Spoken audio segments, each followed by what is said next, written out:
13. Taco Satsu 13. 13. Great number.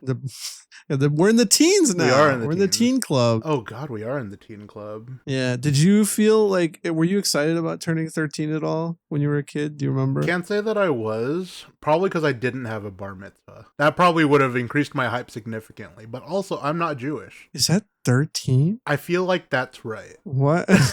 Neither of us are Jewish. We should throw that out there. I remember being excited for 13 just because of the teenness, right? Yeah, fair. You know, there's a weird fascination in American media with being a teenager. And so I thought, here we go, baby. I'm in the teens. I'm magically, puberty is going to make me lose 100 pounds. Okay, I'm gonna blame my expectations for being a teenager on anime because all of the cool things about being a teen are all from anime for me. Where it's like, oh, I've been chosen to save the universe, or oh my god, I've been chosen to get magical powers, or holy shit, I can play a card and it'll appear on a hologram. That all happens when you're a teenager. I don't think I'd seen any anime that took place in like the regular world at that age. I think everything I had experienced was like fantasy stuff. Interesting, huh? So I didn't have any like expectations for me, a normal boy, to randomly get like Saiyan powers or anything. You were more rooted in reality than me. And yet here we are. I think my expectations for teendom came from like Zoe 101. Zoe 101. Yeah, because they had like phones. Well, they were at a private school with like dorms and stuff too. That's true. Man, that expectation totally thrown out the window. Yeah, did not happen. But believe it or not, guys, we did not end up at PCA. Didn't end up on PCA. Not like Teen Wolf. I didn't grow insane amounts of hair.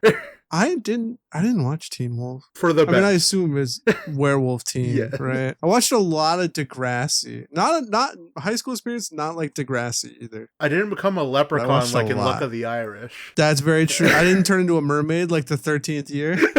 Man, that was a big fear. Turning 13, I was like, okay, at some point I'm going to have to deal with being a mermaid. Didn't happen. Thank God. Yeah. My mom didn't die. We didn't move into a smart house. A lot of things could have happened that just didn't. Clearly, Disney Channel shaped a lot of our expectations for becoming teenagers. Yeah, I wasn't. I didn't just wake up one day and I was Hawaiian and I had to move to Colorado. Ooh, I was waiting for that. Disappointing. So disappointing. Mm-hmm. Yeah. What is not disappointing, me at least, is Kamen Rider Zeztz. My God, what a pair of episodes. This, I don't know what to say. I think 2, when 2 ended, I was a bit kind of like, oh, I don't know if I like where we're going. But now that we have both of them, I think it's more that they're so interconnected in a way that it feels even more different than like 2-parters in other toku. Yeah, especially because this is to be believed that this is going to be the first of many 2-parters. Because at the very least, if this is going to be a formula for them moving forward for this series, it's going to be we'll get more into it, but it presents the issue, right, and then next episode solves the issue. But there's so much more intrigue that came with these 2 episodes. Honestly, I just want to dive right in. I just want to take these apart. Let's go. Episode 2. Mission start. Nox is fucking walking around doing his bullshit. He says he is going to unleash nightmares onto people, and then we get a shot of the 3 doors with the upside down and right side up ladies on them. Right. We immediately jump into Code Agent 7 doing secret agent stuff in the daytime. Introducing himself as well. I honestly thought we were going to get an opening here, but instead, it's just him explaining what's going on. Because, how some series you get, that pre-opening role where it's kind of like, this is me, this is what we do, and then and then it cuts into the opening. We didn't get that here. The cold open, yeah. No opening in either of these episodes. Which is crazy. So it's 1 through 3 with no opening. I mean, the opening does play at the end of every episode, but we're not getting the visual. You know what it is. Right. I never thought, I don't know why, but I never thought we would see dreams in the daytime, because I thought that was going to be a big distinction so the audience could tell like real world and dream world apart. Ooh. You know, I thought dream world always at night, daytime world, real world. But as we see with these 2 episodes, I don't think they want that distinction to be so enforced. No, it definitely plays games with your expectation. Also, the little thing I noticed, it took me 3 episodes to notice it. I don't know if you noticed it, but you can tell when our boy is dreaming and when it's like not. Baku. Yeah, when Baku is dreaming and when he's in reality. It's very subtle, but also like they present it to you kind of. If you look at his eyes, the contacts, right? Yeah, a way you can tell Agent 7 apart from Baku, besides the hair cowlick, which I think is another thing. Right. He is wearing colored contacts when he's Agent 7. Right, which is so subtle. They don't even like really point it out, but like you do notice it. I think there's even more to it. It almost feels like a Clark Kent Superman thing. Like I don't know if the actor's wearing like a padded shirt when he's Agent 7, because he looks more physically intimidating. Like he has broader shoulders almost. Right. Like it's like the Superman thing where just changing his posture or whatever makes him look different. Right, exactly. I do think it's not 100% padding probably. I do think the costume department did do well in dressing him differently enough. Like if you notice a lot in his like IRL sections, or like his non-dream sections, he's wearing a lot of like baggy clothes, like very comfortable clothes. Oh, true. So you can't really see his physique, but then it becomes much more apparent when he's wearing the secret agent suit. Right. So really cool detail on that end too. Yeah. The only reason I think it could be padding is because of how skinny his forearms are. Ooh, that's true. Like I don't know how you build up your torso and then not your arms. Well, I'm not critiquing him at all anyway, but I'm just saying it's nice subtle distinctions that show 7 and Baku apart. Right. So he is he's in the daytime. He's being hunted by the police. Oh, right. Yeah, Code Agent 7 Baku. Oh no, in the wanted posters they know his real name, right? Yeah, they do. They don't call him Agent 7. They call him Baku. So Baku is a wanted man in this dream, and he doesn't even know why. Right. And he runs into Nem, and he tries to do his usual suave bullshit, where then it's revealed that Nem has also been lucid dreaming the whole time. She's just been acting. Yeah, she just wants to play the role in whatever dream she's in. So, okay, I mean, obviously Nem is a big deal. Like, they keep cutting to her on advertisements and posters and stuff in the real world, and everyone knows about her. But this obviously is super interesting. Like, one of the things we knew about Baku was that he always lucid dreamed. Right. And then we find out more about this specific dream later. So is this Nem like dream? Is this Nem also have the capabilities to become a writer, I guess? Ooh, I'm picking up what you're putting down. I like the angle that you're setting. The possibilities are certainly there, but true. I mean, even if they don't go that route, like they have Nazca, is that her name? Yeah. If they have her be the female writer, I think having Nem be like the main heroine, I guess is the role they always put. Right. Where she's just going to keep showing up in dreams, just like, hey, what's up? Okay, today I'm this thing. That could be a lot of fun too. Oh yeah, for sure. Also very professional of her to keep up her acting even in the dream world. Yeah. So in this dream, she arrests Baku and she's like, today I'm the police chief. And then she does a little song like, oh, look at this though. 0 becomes a 3, close the 3, and now I've got you. Tosses handcuffs on his bitch ass immediately. So yeah, he is handcuffed. And then we meet the nightmare of this set of episodes, the bomber, who is very, to me at least, build coded, kind of, at least in color wise. Oh, for sure. Right? He's got lots of, I mean, obviously red and blue wire, that's like a bomb thing, but it did remind me of Build. And it does, just the very, like, the shape and design Like, I have a feeling that all the nightmares are kind of going to be built around, like, a base model, it feels like. Yeah, it's very much like what we complain about with the no ones, where they always have like the weird clay rock pants. Right. It feels like there's like a base monster suit that then they're going to tack the stuff on, which, like, production budget, like, that's just something we have to be okay with, Which is they fine. can't make like 50 brand new monster suits for like a whole show. It does make the idea of the nightmares as like an organization, if we're gonna, like, we obviously don't know anything about them yet, but there's a certain cohesiveness that comes with it that I think I really like. Whereas like with the no ones, their designs are so like out there that I don't really get the same cohesion feeling, and it feels kind of bad to me. Yeah, there is.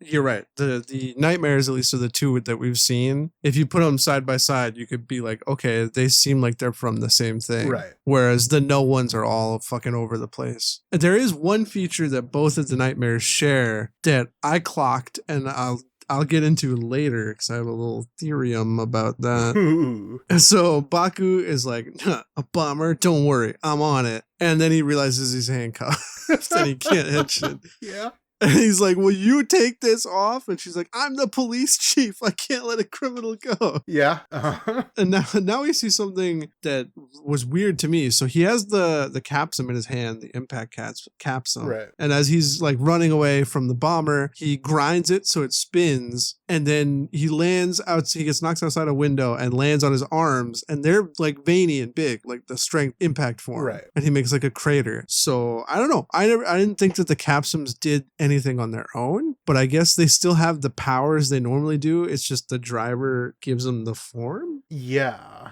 that is a good point. Like, he still has access to them without explicitly putting them in the driver, right? But also, like, since this isn't a dream, I don't know how much of it is like dream logic, right? Because it's like, oh, well, I have this thing, it would do that, and then it does that. See, that but then they immediately follow it up with a scene of him landing and be like, that's a nifty little thing. Like, he didn't know it was going to happen. That's true, yeah. So if it was his own subconscious about it, then he would have already thought that could work. Right. So I guess it just does work. I guess this gets into a broader conversation about civilian powers. Right. As we've heard them. And I don't know, I just want to know how you feel about them, just in Toku. In general, it honestly just does depend on the series. I don't think they're too jarring when the world builds around them, like... For example, you have the clearest example in my head is SPD, which is Deca Ranger, but also like Deca Ranger kind of had the civilian powers, but it wasn't as clearly on display as SPD was. But, same kind of universe. I'll use both of them as an example. It didn't feel jarring in that universe because there's so much other weird shit in that, like fucking aliens everywhere. They go throughout the galaxy. Like, it didn't feel out of place for them to have civilian powers. Whereas you have it in Dino Thunder, and them having civilian powers is super jarring because they're just normal, like, students in, like, a normal school. Right. And all of a sudden, like... Connor has super speed, Kira has like the screaming, and then God, I can't remember Blue's name, but he had like armored. Yeah, he had like armored skin. I remember that. Like, it's super jarring in comparison. So it does depend upon the world that they're in for me to be bothered by it. But I guess overall, as a concept, I don't hate it. I think I am always against it. Always against it. Okay. Yeah. I think that fictional worlds need to have rules, and in order to keep the viewers believing in the rules of the world, right? Like you set up all this stuff about dreaming, all this stuff, like I'm buying it because I have no reason to not to, and I'm into it and I'm invested in it. But then I see that he doesn't need the elaborate transformation sequence to like use a power, right? Okay. So then now all of a sudden I have a question in my brain where it's like, well, why does he need to do that at all? Can't he just use the ball without the suit? Like you look at the Power Rangers you just talked about, like if he has super speed, what does it matter if he has a red jumpsuit on? Very true. If he has armored skin, why would he need to cover that with spandex? Like the innate rule of Toku is that the powers come from the spandex suit, right? Right. So as soon as you introduce powers outside the suit, it then becomes, well, what's the advantage of the suit? Huh. I think for me, I always want it to be like, they don't, not that they have to be like weak, they can still be capable. Like I like when Shoma and Hanto fought in civilian form against like Bake, because that's cool, but they shouldn't be able to beat Bake without the suits. You know? That is very true. And they did point this out in Gav as well, where it's kind of like, yeah, Shoma's got the strength of a grenade. Right. God, it hasn't even been that long. Shoma has the strength of a grenade, but he does still have to go into his rider form to compete with everybody else. You know what? I'll say this again. You just brought up Shoma being super strong because he's a grenade. I feel like that gets forgotten about like immediately. It does. That is an excellent point. like he stops that truck in like episode 1 and you're like, whoa, fuck. And then only very rarely is it ever brought up because 90% of the time you're right, he transforms. So I don't know if introducing a civilian power and then not using it is more egregious than overusing it. Damn, all right. I don't know. That's an excellent point. I didn't even think about that.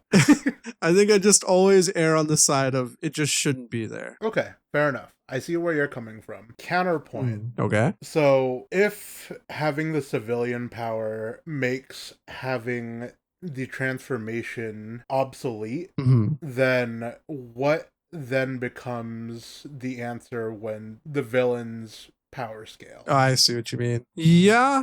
I mean, I guess you can do that, right? Like I'm kind of understanding it where like maybe you could beat a putty with your civilian power, but you can't beat the monster of the week. You know what I mean? Yeah, that's true too. I think I understand what you're saying, and I do agree from like a world building perspective. Like, yeah, obviously as it goes on, they're gonna get stronger and they need more stuff. I think what trips me about it is that if you have powers outside of the suit, then the suit just becomes a costume, right? Right. So then when you get the new forms, the new suits, it becomes harder for me to believe that they make you that much more powerful. It makes them more just like, oh, well, why does a new costume make you stronger?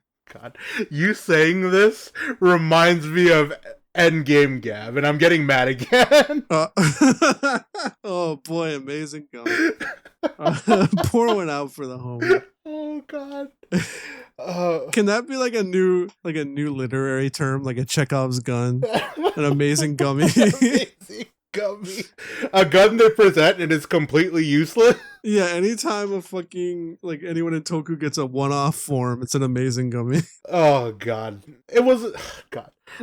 I'm not. I can't. I'm just going to start ranting again.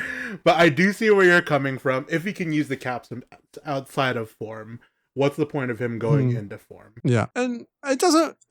this use of it doesn't bother me that much. Right. I just personally think that, like, I don't know, it kind of cheapens the form in a way. I get where you're coming from there. Because he can already do a lot of cool stuff as Agent 7, right? Right. Like, why couldn't have he had, like, a cool spy grapple hook or something? Yeah, no, to get out of that. That'd be true, too. I think that this is just the case of them. Honestly, if I'm going to be completely honest, like 100% honest, this is just them trying to sell shit. Because yeah, for sure, kids get the capsule.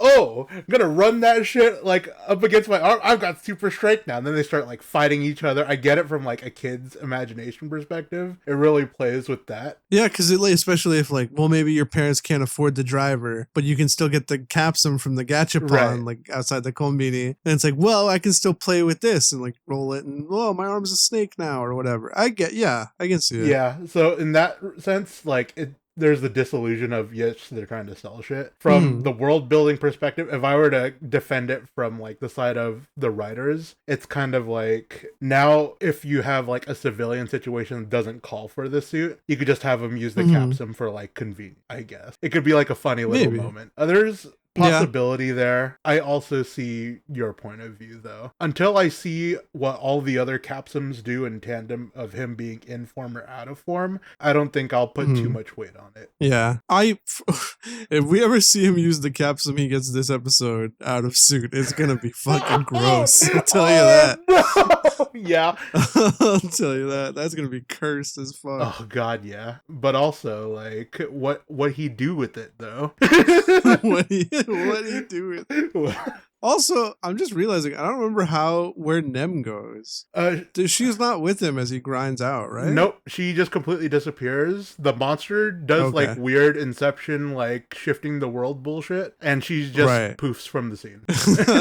Oh yeah, okay. So Baku, he breaks back in. He's, for some reason, I don't remember if he's unhandcuffed or if he's just not bound. Well, she was holding the handcuffs, right? That's what was stopping him. So now that she's gone, he can hench in like normal. He turns into Zeztz. They're fighting, and then they do this weird like door shit where they make a bunch of freight containers, like shipping containers, and they smush them. And the bomber's like, fuck that. And we get our battle music. We get our insert song for presumably a while. Yeah. You know, it's weird. The start of it definitely gives like a dream kind of vibe. It has like that clean piano notes, and then it becomes fucking trap hip hop.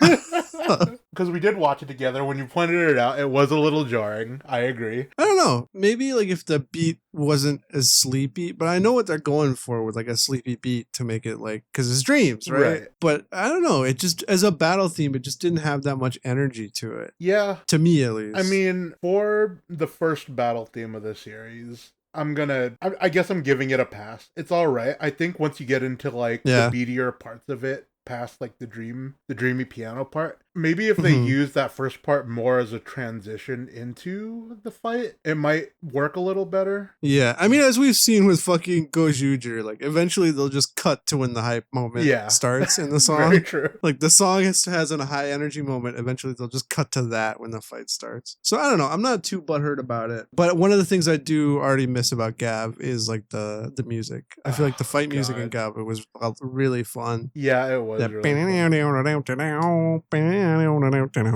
R.I.P.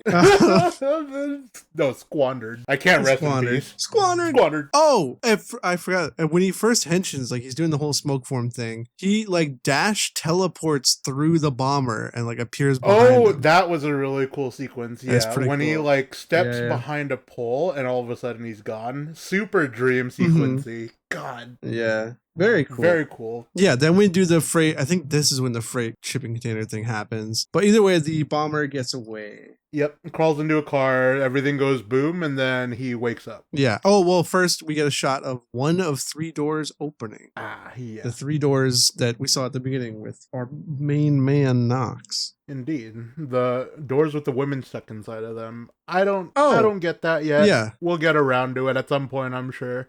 I'm sure it'll be like the goddess of luck statue like in Geats. Ooh, goddess like that'll of be dreams. like the goddess of dreams or something. Yeah. But so after the bomber explodes, Fujimi is in the dream and he runs up and arrests Baku. Yep. And then he wakes up. You're right. Okay, yeah. It was after the explosion. All the police come running in and they're like, "Hey, found you. You're under arrest." Yorozu Baku.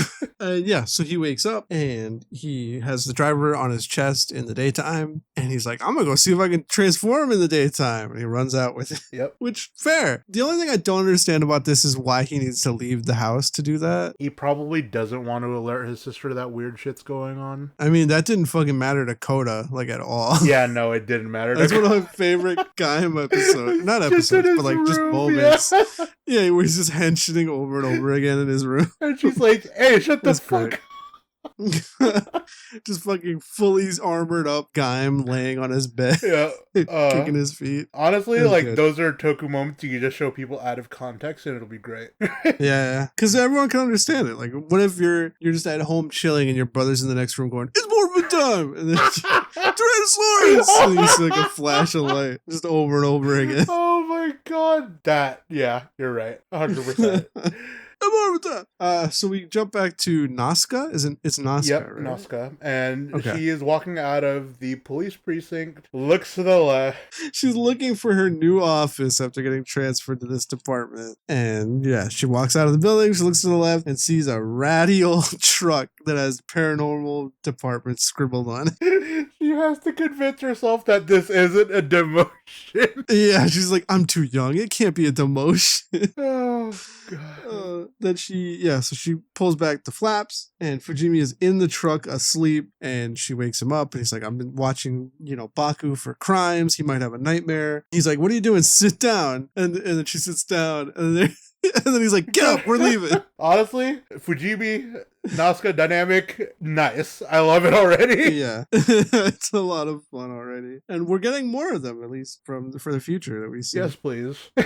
Which is good. They are like following Baku as he like runs around, I guess looking for a place to transform. I don't know. And looking suspicious as fuck, by the way. He's got his arm under his shirt. He's looking around, making sure nobody's looking. Like he's got like a lump on his shirt and he's like holding it and he's looking around. And then Fujimi is like hiding behind something and then he hisses like a cat. And it makes Baku run away. And like, why are they trying to make him run away if they're following him? And then Nazca's like, you could have just meowed. And I'm like, what is going on? And then he hisses at her. It's great. And yeah. I don't know what they're doing. I don't know what anyone's doing. And then like a goddamn magician, Fujimi catches up to Baku and is in front of him. I don't know how. I don't know. But he stops him and he's like asking him about everything, about the nightmares and stuff. And Baku eventually reveals the driver. Well, I didn't think we would get this like so soon. I thought we would play up more of the secret identity kind of thing, but I'm here for it. Nah, this is our Happy Potter. He's got to be honest with these people. Yeah. This is going to be like our Happy Potter considering the preview that we get for episode 4. Oh yeah. So immediately him and Fujimi are like geeking out about dreams and nightmares and everything. And Nazca is not happy. She's like, this is definitely a fucking demotion. It's so fucked.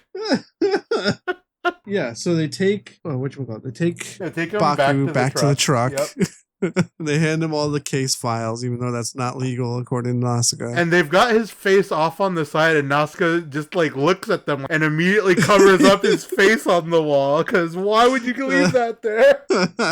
And here we find out that Fujimi and Baku had the same dream about the bomber and Baku being arrested. Right. Which is, save that for later as a little important tidbit. Ooh. And then Nazca's like, this is like so stupid. Like, I'm fucked. It's definitely a demotion. I hate this. Yeah. And Fujimi is like, oh, you think I'm doing this shit because I'm having fun? Like, these are black cases. These are nightmares. This shit's real. Like, he's super serious about it. He's like, my whole life I wanted to be a fucking cop. It's in my blood. Yeah, it's in his blood. God. And like, as you're saying it now, it makes sense to me, the events of episode 3. We'll get into that. Right. Like, ooh. Like, these two episodes are so well intertwined. Like, if we're gonna go off of, like, 2-parter episodes, like, this would be top of the tier list. This is great. Yeah, it's weird how, I shouldn't say it's weird, but it's definitely different how much these 2 episodes mesh together versus, like, the Helmet Boy 2-parter from Gobble, you know? Yeah. Or even like a more serious one, like the Glada killing Dente 2-parter. Right. Like, these 2 episodes just feel more connected than normal. Yeah, it's great. I'm loving it. Where's that stuff? So Baku then leaves. We see him walking home with his sister, and they go to like a park, and he holds her grocery bag, and she like runs away from him. She's like, get away from me. Like, you just helped me, which means something bad's gonna happen to you, so stay the fuck away. Setting up for failure, honestly. Yeah. I hope we get more of this. Like, at any time he does something good, I need her to be like freaking out. See, these are fun side characters. I'm having so much fun. Like, it's great. But yeah, so the bad thing is he just steps in dog poop. Yeah. It's fine. It's fine. It's now 3 a.m. and our Baku cannot sleep. And he gets a phone call, but not on his regular phone, on the toy phone that's available for purchase. Of course it's available for purchase. Just like how fucking Shoma had that stupid ass red phone that was only ever used for phone calls. No, he But was in stores now. He used it to play the memories of his Gozyuger sometimes. Oh wow. I don't know why part of the Rider toy lineup now is a fucking stupid phone. Because you could put the Gozyuger it is. Yeah, it is though, because two is a trend, right? We had the fucking Gochi phone, now we have the Capsum phone. Oh god, you're right. Whatever. His stupid phone is calling him and it's Zero. And he's speaking in English. He's like, are you not gonna clock in? And this is a really funny moment. Baku is like, sorry, I know in the dream I can speak English, but in the real world I can't. Yeah, which is good. And then he's like, oh, okay. And then he switches to Japanese. And so he's like, are you gonna not do your duty to save people? Check out your closet. And there's a weird triple Zeztz hanger. Pulls it that down, when you turn, when you pull it down, all of his other hangers with clothes just disappear. That's first of all. Why the fuck does that happen? Second of all, then the wall behind the closet opens into a big ass clubhouse. Yeah, now he's in Narnia. Yeah, I think at this point you and I were like, is he dreaming? Like, did he fall asleep like already in his room and then this is part of the dream? Right. But we get more stuff next episode that is like, no, like this exists in his closet. Yeah, honestly insane that this isn't a dream. Also, like, I did go back after realizing the eye thing to check to see if it was a dream, and no, it 100% is not a dream. But like, it's not like a portal, right? Right. It's like a mechanical door that opens and then he walks in. But how? We don't ask questions yet. But how? But I know, but dreams, but how? I know dreams, but how? We must ask the landlord. Exactly. Well, we don't even know if Baku, like, if they're at home, That's like, true. where are their parents at? No, I mean, we've been 2 episodes in, we haven't even heard the word parents. We know they're dead. Yeah. And so eventually that's going to get explored, all that stuff. Honestly, Classic Toku. like, they probably died in like a car accident. They helped Baku out and then the car exploded and that's where he gets his bad luck from. Who knows? Oh, or do you think his dad had like the road rage nightmare? Oh. And he drove them trying to kill them all, and then Baku and his sister got out. Ooh, imagine it's just late at night, he's falling asleep on the road, and then the nightmare happens. What if Nox is his father and he's half dream, half human, and that's why he can become Zeztz? Man, are we already in the crackpot theory part of the episode? I didn't realize. Yeah. He's Ichigo. No! He's part of it. You can't reduce Zeztz to Bleach. That's just not possible. Whoa. Hey, come on. Soul Society's good. Yeah. What about the other 80%? Okay, well, throw at least a little respect on Bleach. Yeah, so Baku explores his new closet clubhouse. It looks like the room from when he got the driver, so it's kind of, it's going to be like that. Right. And he's looking around for Zero, and his voice is coming out of the bike, and then the bike transforms. Immaculate transformation zone. Thank you. I worked on Michael Bay.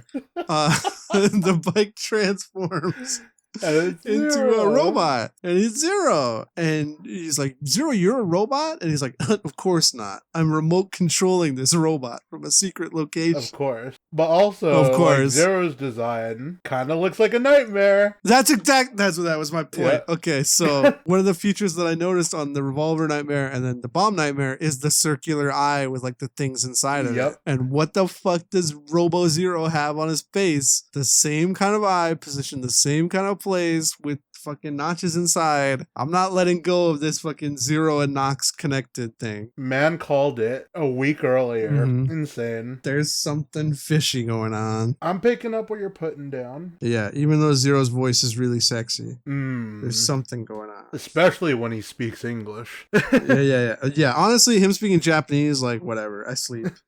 But him speaking English, I wake. Ooh, he speaks Japanese, you sleep, so that you can see him speak English in the dream? Oh. Nice. That's this is layers on layers. Like an onion. Yeah. So he gives us the lowdown about what's going on with these nightmares. Right. So a nightmare eventually takes over the body of the host after giving them the ultimate bad dream. And then Baku and Fujimi did not randomly share the same dream, Baku infiltrated Fujimi's dream. Yep. So if you think about that episode of SpongeBob, where he's going around climbing into people's dreams, that's honestly Baku. what they based Zeztz off. Oh, of course. Of the singular episode of SpongeBob. But this again ties back to what we said at the beginning with Nem. Like, if Nem is lucid dreaming the whole time, then she's just been invading Baku's dreams, right? Yes. Which means that then now she's inside Fujimi's dream, just like Baku is. That is true. So whether she becomes a writer or she's just a dream traveler, or if somehow she's connected to Nox, like maybe she's a dream person who became real. Who knows? But there's a lot going on with her. Even for as little screen time as she's had, there's a lot of possibilities. Very true. Very true. So he's like, you need to go in there and fucking stop this. Otherwise, Fujimi is gonna die, basically. Right. And then they get ready to go. He's like, here, ride me. Like, yeah, but he doesn't transform. He just gets down and like crouches down and then goes rah, rah, rah, rah, rah, rah, rah. And on top of that, Baku gets up on top of him, straps him, playing along. Will this work? And then Zero's like, nah, I'm just fucking with you. And then he transforms into a bike. Honestly, 10 out of 10. That's comedy, baby. That is comedy. And it's like a fun little comedic repertoire. Right. Repertoire. Yeah.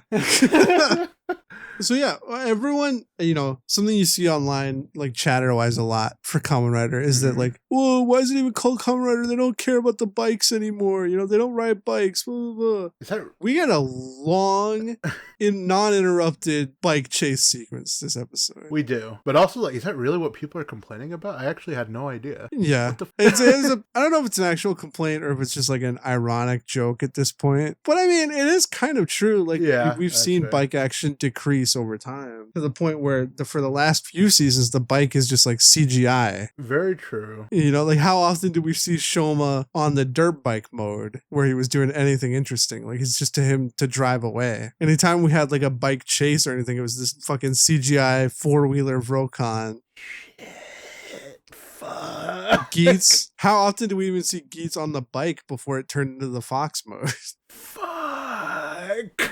But yeah, so it was very, again, it's like a return to form, but also a breath of fresh air at the same time. Very true. To get this long bike chase. They're really sick too. Yeah, it was very cool. The bomber has taken the paranormal office truck, and he's driving through a tunnel and he's firing off blasts. So Baku henshins into Zeztz, and he's fucking, every time they show the suit in the dark, I'm eating good. Man, they knew what they were doing. Keep those LEDs on 24/7. I don't give a fuck. It looks so good. I did see like a review for the Zeztz driver where someone took it out into like the daylight to see if you could see the LEDs as well. You actually cannot see the light on like the straps when you're outside. God damn it.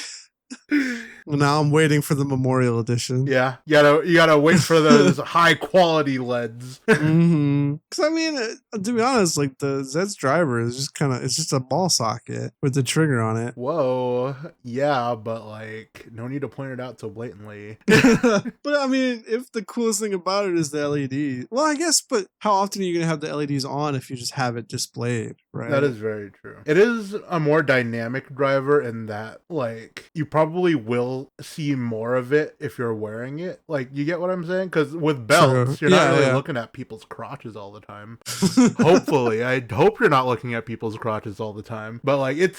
sometimes the driver's big enough where you're like, what is that? That's true. But, like, this is on your chest. You're not going to miss it, right? Yeah, it's very front and center. So, you do want it to, like, shine. Literally and figuratively. I'll never forget going to Anime Expo like 10 years ago. And we went to, like, day 0 where you just pick up your badge early. Right. And we're waiting in a long-ass line. And there was some guy with the full foray driver on. For no reason, right? Like, no one gets to go into the convention. But he's just wearing this full-ass foray driver with all the fucking switches on it. Fuck, if I was there, I would have fucking nerded the fuck out. I'm sick as fuck. That shit was huge. As someone who like, now owns a "Whoa." Forza driver as of this last Japan trip, yeah, it's bulky.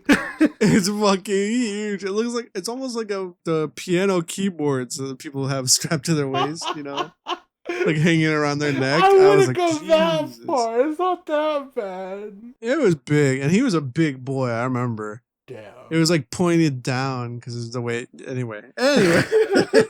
Oh, so yeah, back in the clubhouse, Zero reveals the gachapons. Oh, yeah. The gachapon machines. We did miss that. And yeah, we did. And seemingly there's no cost to turning them because he's just like, this is how you get power. Give it a try. So why wouldn't he just fucking spin them a billion times to get all the capsules? Because he's Japanese and he's reserving himself. Listen. But they're free. Like there was no cost. No inherent I know. cost yet. We don't know yet. I know production wise it's so you pace out the forms or whatever, but in universe there's no reason why he wouldn't just mash it. Maybe he did try to mash it off screen and all he got were like duds. Who knows? It's the gachapon. So it's like you either get a capsum or a rock. I got a rock. There's no in between. I got a rock. I got a rock. I got a ram. Imagine throwing that shit. So yeah, so he has a new capsum. It's called the Transform capsum, I guess. And so during the bike chase, he puts it in and transforms. Kind of. It's not like a new form, but he does get like new armor. It's more on his like a arms and legs. supplemental power. For all the Kamen Rider watchers out there, it is very much the Luna form in double, where he gets stretch Armstrong arms and he can like deform his body crazy ways. And in this particular sequence, he gets up in front of the truck and he spikes his leg up. Yeah, he slides under the truck, turns his like arm and leg and stuff into like pin cushions almost. Like he's Kirby. Honestly, you know, well, in the next episode, there's some more overt references, Right. but the way he spikes up his certain part of his limb, he does kind of give Miss Doublefinger. Ooh, For one that piece, is an excellent a little point. bit, yeah. Damn. But yeah, so he pops the tires, the truck flips and explodes, and then he's getting out, he's fighting the bomber, and he's like, it's over, like, time to kill the bomber. Then Nox stops him. I didn't think we were going to get a scene between the two of them this early. Ooh. I thought Nox was going to be more like just it floating in the background. It's called proper world building, baby. Yeah. Although, again, this is weird. Like, Nox stops him and then gives him more sentences to think about, Right. which he definitely does next episode. But at no point during next episode does he acknowledge, like, Nox existing. Maybe it's You know, one of those- he's never like, who was that guy who stopped me? Right. It does give me the vibe of like with dreams, if you do remember having them, you forget portions of it very quickly when you wake up. So maybe that's why. You think Nox can like erase his presence? I think that may be the case. Or was it? I mean, he kind of physically stops him, right? He puts a hand on him. Yeah, it kind of like he holds him by the wrist, but only long enough to like pause his movement. Because it's enough for him to like stop and think for a second, but not realize that his arm is getting held, you know? And then the next time we see him, he's like behind them on the building talking. Right. But I don't think Zeztz turns to look at him. So I'm wondering if maybe Nox didn't show up, but it's like a weird power of suggestion kind of thing. Like he speaks these words into Baku's mind and that makes him hesitate. I like that idea. It does give Nox that like ethereal, otherworldly feel. Right. Because, yeah, I mean, if he's someone who has no physical presence in like the real world and then also seemingly no presence or able to hide his presence in the dream world, then it's like, well, then what is he? Ooh. Mystery. Is he Yetz? As everyone says. I hate that for us. But yeah, so basically what Nox says is that, you know, the dreamers are the ones who wish for like the nightmares. Right. The nightmare wouldn't be here if it wasn't part of like Fujimi's latent wants. Right. Which is fucked up. It is absolutely fucked up. But it does like make you think. Because it's kind of like if it's what people want, then like all of the nightmares are going to be based upon like moving forward either like common fears likely, or like you would imagine they're based around common nightmares, but it's gonna, how am I connecting this? Like there's a connection in my brain that isn't firing, but like their desire will fit very closely with like a common nightmare. Like shit blowing up, like a public bombing is probably like the biggest fear for anybody in like authority, right? I feel. Right. So, God, something isn't connecting. There's something there, but it's not connecting for me, and it's kind of frustrating. But yeah, there's definitely some intrigue in that nightmares will always be like the antagonist of the episode's desire, I guess. Also, there's like an aspect of mystery that I really like them adding here. It's like, well, why do they want this to happen? Yeah, so that's what I was going to say. So we see at the beginning, Nox being like, yeah, let's unleash all the nightmares. Let's go. Wahoo. But then he stops Zeztz from beating the bomber, which in our mind can be like, yeah, well, he wants the bomber to finish his job, right? Right. And kill Fujimi. But it could it also not be that? Because he warns, the way he says it makes it seem like it's a clue. Destroying the bomber would hurt Fujimi. But maybe he's just saying that to stop Zeztz from stopping it? Yeah, I do feel like it was more of a, hey, think about this shit. Like, this is actually what he wants to happen. Don't stop it. Right. Kind of deal. But yeah, it's a lot at play. And I think I do kind of see what you mean about like a common fear plus their own desire, like a cross between that. I just think, I don't know, because at the beginning I was like, okay, Nox is the one making the nightmares. But then is the nightmare born out of like the latent desire, right? Because he says like dreams are the manifestations of like unmet wants in life or something like that. So maybe the nightmares are just born. But then we do see him throwing out like these little dream kind of butterfly things next episode. Right. That everybody does perceive. Yeah. Okay. I mean, so that's where it ends. That's where episode 2 ends. Ooh, mystery, intrigue. Yeah, it's a mystery. Although there's 2 more things. We get the sword debut. It comes out of Zero in bike form. That's fine. It's a sword. And the wanted poster is revealed that Baku is 23. So that's a bit old, honestly, for a main rider. I guess so. It's sad that. Because like it's sad that 23 is old. Listen. But, you know what I mean? It took him a little bit to get up on his life. He's been held back by, a meteor, for example. And lightning. Yeah. So, he's a little bit of a late bloomer, rider-wise, But how old was Shoma? Like 20? Shoma was 20 exactly. Because they always brought up 20 years ago with his mom or whatever. That's true. And then we know Hotaro, like high school kid. Right. Ace is weird because I don't think there's anything that denotes thousands of years old. Of course, you're right. I forgot. Yeah, he's born in the ancient Roman Empire. Some Gozyuger shit.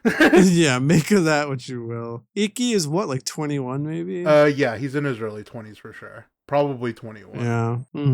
The Saber? I don't know how old Toya is. Definitely Toma. He's definitely on the older side because he's like an established author by the time the series starts. They never give him an explicit age. I would imagine he's in his mid to late 20s. So maybe he's like on the older end. The Oni-chan. Which is great. And then yeah, it's fine. I don't know. I think it's just fun when they're more. I know, obviously, like younger actors, you want them to grow. You get the Bijin kind of views from having very young, attractive boys. Like I know why they're like this, but I think it'd be, it's more fun if they're varied at least. Yeah, that's true. It's if not every season is just like young boy. That does kind of remind me back when, like, this is a bit of a tangent, but back when the Batman came out and we were getting our first look at like a younger Batman, a younger Bruce Wayne versus like in every other incarnation of him, he's already like a seasoned and weathered warrior. He's always like mid-30s, mid to late 30s.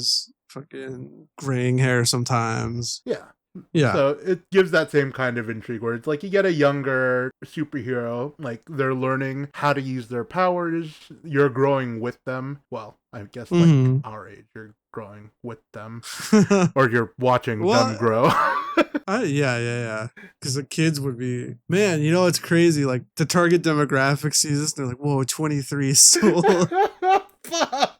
Sad. It is a little sad, but also I get it from like the kid's perspective. You're watching as a kid, like, oh, they're so cool. Whereas Right. like you're watching from like a young adult stance, and it's like they're getting their powers as you're growing up. You're like learning as they're learning. Like there's that dynamic to it. Right. I mean, yeah, obviously, like, the younger the character, the more invested, like, a child audience will be, right? Because it's like, well, that could almost be me. Like, whereas for, like, shit like Hibiki, it's like, that guy's like my dad.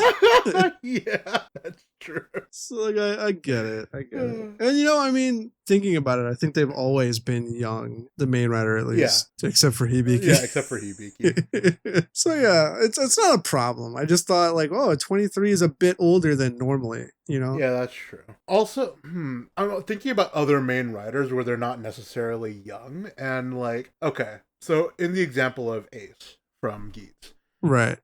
Yeah, like thinking about it, it's kind of like he's already competent, like hyper competent, and he's like super cool. But the first few episodes are more from the point of view of Keiwa. Yeah, Keiwa, like someone who is young and who is learning. So I guess there's that aspect as well, where it depends upon who the audience is seeing the show's viewpoint from. Because they did the same kind of thing in Kabuto, where in Kabuto, the main writer is hyper competent, very self-assured, like is super cool, does everything like perfectly. But a lot of the point of view of the show is from the secondary writer's point of view, who doesn't actually become a writer until like more than halfway through the series, which is kind of weird now that I think about it. Maybe like I'm remembering it wrong, but he didn't become a writer for a long time. That's interesting. That's crazy. Yeah. I feel like that would never happen now. In like we're gonna get secondary writer like episode 10. Yeah, probably. In their defense from Kabuto, though, they had multiple writers in that series. Just him being categorized as a secondary writer and not getting his form until like a million years later is pretty weird. Is he not the Kuwagata one? He is the Kuwagata one. Oh, really? Yeah. He gets it that late? He gets it very late in comparison to like all of the other writers in the series. That's crazy. Right? Yeah. This series. Fucking Zeztz. Zeztz. Episode 3. Continuing immediately. We're back, baby. We get a Crispluge. Yeah, we get a explosion. So I almost called him Shoma. Baku getting distracted. Lets the bomber jump up to kind of where Nox was sitting and fucking explode. No, this is the second explosion that's happened. Yeah, we do get a clip of the second door opening. Oh, we also get a line from Nox where he's like, not even the dreamer understands their own subconscious. Right. So, like, if you talk, well, we'll see later, but if you talk to Tsujimi, like, in the real world about this, like, he wouldn't fucking understand it, you know? Which leads to, like, the whole dream interpretation kind of thing. Sigmund Freud, you know, looking at, if you dreamed about a river, then you had to pee, you know, that kind of stuff. Fuck. Nobody knows what's going on in their brain. That's true. So yeah, so the door opens and then still we are deprived of an OP. Yeah, we are. They just, crazy life. Probably on account of them. Okay, I'm going to say that this is like the first 3 episodes are definitely just like world building. And it shows now more in this episode than in any other series I've seen, which is great. I love this aspect of it. But no opening in the first 3 episodes, purely because these are all introductory episodes. They are meant to be seen as like in tandem with each other. So I think that's great. Yeah, you know, I was thinking about this. Like, I know it would never happen because it's almost like they would never do it. But part of me, as good as the premiere was, part of me, I kind of wish that they just did the first 3, like at that drop. I do agree, because these episodes are so well integrated into each other and do such a good job building the world that all feels like it should be seen all together. Yeah, or like I feel like you can just cut just a few minutes out of each of the 3 and maybe stitch together like a really good like hour-long premiere. Ooh, I like that concept too. Yeah. Yeah. I just think that like I liked the premiere. I loved the premiere. It was great. Hype moments and aura. But I think after this episode, you get more of a feel for like, okay, so this is Zeztz. Right. And I wonder, like, we couldn't watch episode 3 live because we were busy. But we did, when we watched 2, I did notice it was about half of the numbers for 1. Right. And so, I don't know. Part of me just wonders, like, maybe if you gave people more meat at the beginning, it would have kept more people around. But that's like, who knows? You know, with numbers, like episode 1 is always going to be the one that pops off the most, right? That is true. Like, it's definitely the attention grabber, especially with the way they framed everything, the way they shot everything. It was definitely like the big budget portion of these 3 episodes. Yeah, and like we said after the premiere, like, I can't imagine a better first episode of Kamen Rider, and I still can't. Like, for a singular episode, that's just the best premiere. But, you know, selfishly, I feel like if in any way we could have gotten these first 3 together, I don't know. It's just, I don't know. Because 2 and 3 together are, okay. Well, yeah, 2 alone. 2 alone, I felt not disappointed, but we were both watching and then it stopped. Yeah, like, you wanted so much more. Oh my god. We were foaming at the mouth for more Zeztz. Mm-hmm. And 3, I think, to me at least, completely satisfies that. So maybe if I don't know. I mean, but then I'm trying to think if I would have liked if 2 and 3 were just one super episode. But then I'm like, well, most 2-parters, you would want them to be just one episode, right? Because you want to know the results. That's the thing. I do agree 100% that if they made this into like an hour-long premiere episode, it would satisfy the conditions of get them intrigued in the series, present the issue, build the world, and like add stakes. Because episode 3, holy shit, does it give stakes to the entire series as a whole. I love this shit. Yeah, 3 is a great episode. And we're not even done talking about it yet. We just started talking about it. Yeah. You know, I think it's just, I don't want to say like this, I have an issue with this. And I think that in a few, next year, it's not going to matter. Because when you're watching Zeztz after it's already aired, you're just going to watch 1 and be like, oh, sick. And then you'll start 2 and you'll be like, what? That's where it stops? And you just click to 3, In the grand scheme of a show, it doesn't matter. It's just that week to week grind. Sometimes you're like, fuck, like I want more. It's funny you bring this up because then it gives the question of what's better. Like the series complete release like Netflix does, like the binge watching, like the binge watching formula, or like the week to week. Like there's always going to be that argument what's going to be better for the audience. There are some shows that have fallen to the week to week, and there are some shows that have fallen just due to the binge because you can get it all at once. It isn't satisfying. Yeah, I think. We're not going to jump into it yet, but I feel like binging Gozyuger would give me a fucking headache. Oh no, binging Gozyuger would give me an aneurysm. I can't. Yeah. I think the week to week really helps that show. For sure. Whereas, like, I pretty much binged, is it Boom Boonger? I pretty much binged Boom Boonger. I had a great time with it. It was super fun. The pacing was fine. If I had to watch it week to week, I probably might have gotten annoyed. If I'm being honest, there were some aspects of it that kind of dragged on that wouldn't have been conducive to me as a viewer on a week-to-week basis. Right. I mean, it's just the nature of release, right? Like you said, like what's better, binge or week-to-week? There's strengths and weaknesses to both. Right. It's just this time I was like, I feel like if these were together, I would like 2 more if I knew, or if 3 was, bartender, whatever. Hindsight. Another shot, please. But yeah, so back to 3 by itself. Baku wakes up and he's like screaming, like stop or whatever, Right. Oh, well, they arrest him again. They do arrest him again. Yeah, and so he wakes up. He's like, why? And then his sister comes in her pajamas. It's kind of funny. He's like, oh, it's just bad dream. And then he's brushing his teeth looking out the window and the police station, it's not the police station yet, right? It's just some other building. Right, there's an explosion. Yeah, there was an explosion. And he's like, that wasn't a dream? Yeah, he's like, that's the building where the bomber exploded in the dream. So, and they say on the TV, like, they suspect a bomber, but they have no evidence of a bomb. So, explosion in dream, make explosion real world. This is, bad news. That's one way to put it, but yeah. Yeah. This is bad news, and also world build or stakes. Yeah, stakes. It's not like whatever he does in the dream world just saves the person dreaming. There's real consequences for like fucking up against a nightmare. Indeed. And honestly, the fact that all of this shit's happening, and we cut to a scene with Fujimi in the police station where he's talking to his superior, and the superior's saying, I don't think you guys are very effective at what you do.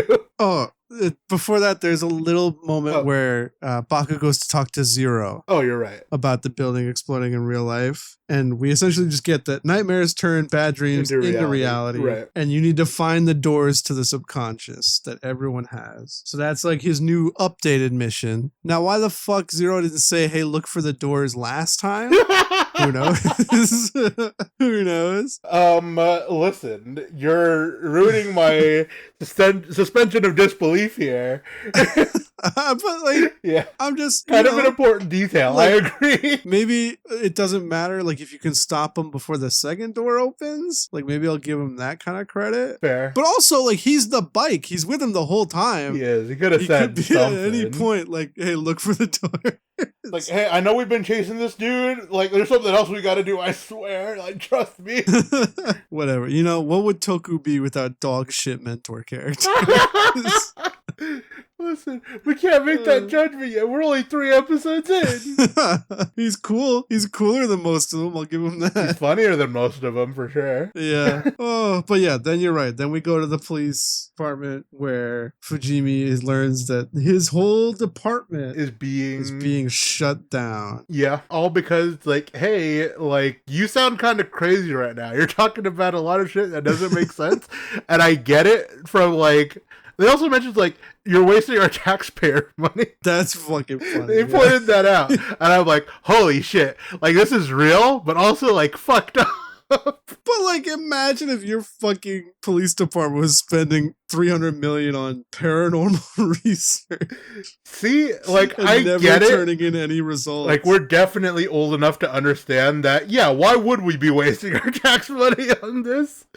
Yeah, but like, I'm sure kids watching would be like, no, why? Well, yeah, of course, because we, the audience, get to know that it is real. Yeah, we're on their side. But from the outside looking in, why the fuck would anyone be okay with this existing? Even when he's trying to explain it, he's like, you don't understand the nightmares. I saw one in my dream. See, and the cop like, is like, even you saying that now, if I heard that, I'd be like, all right, bro, I get you. Yeah, like, chill.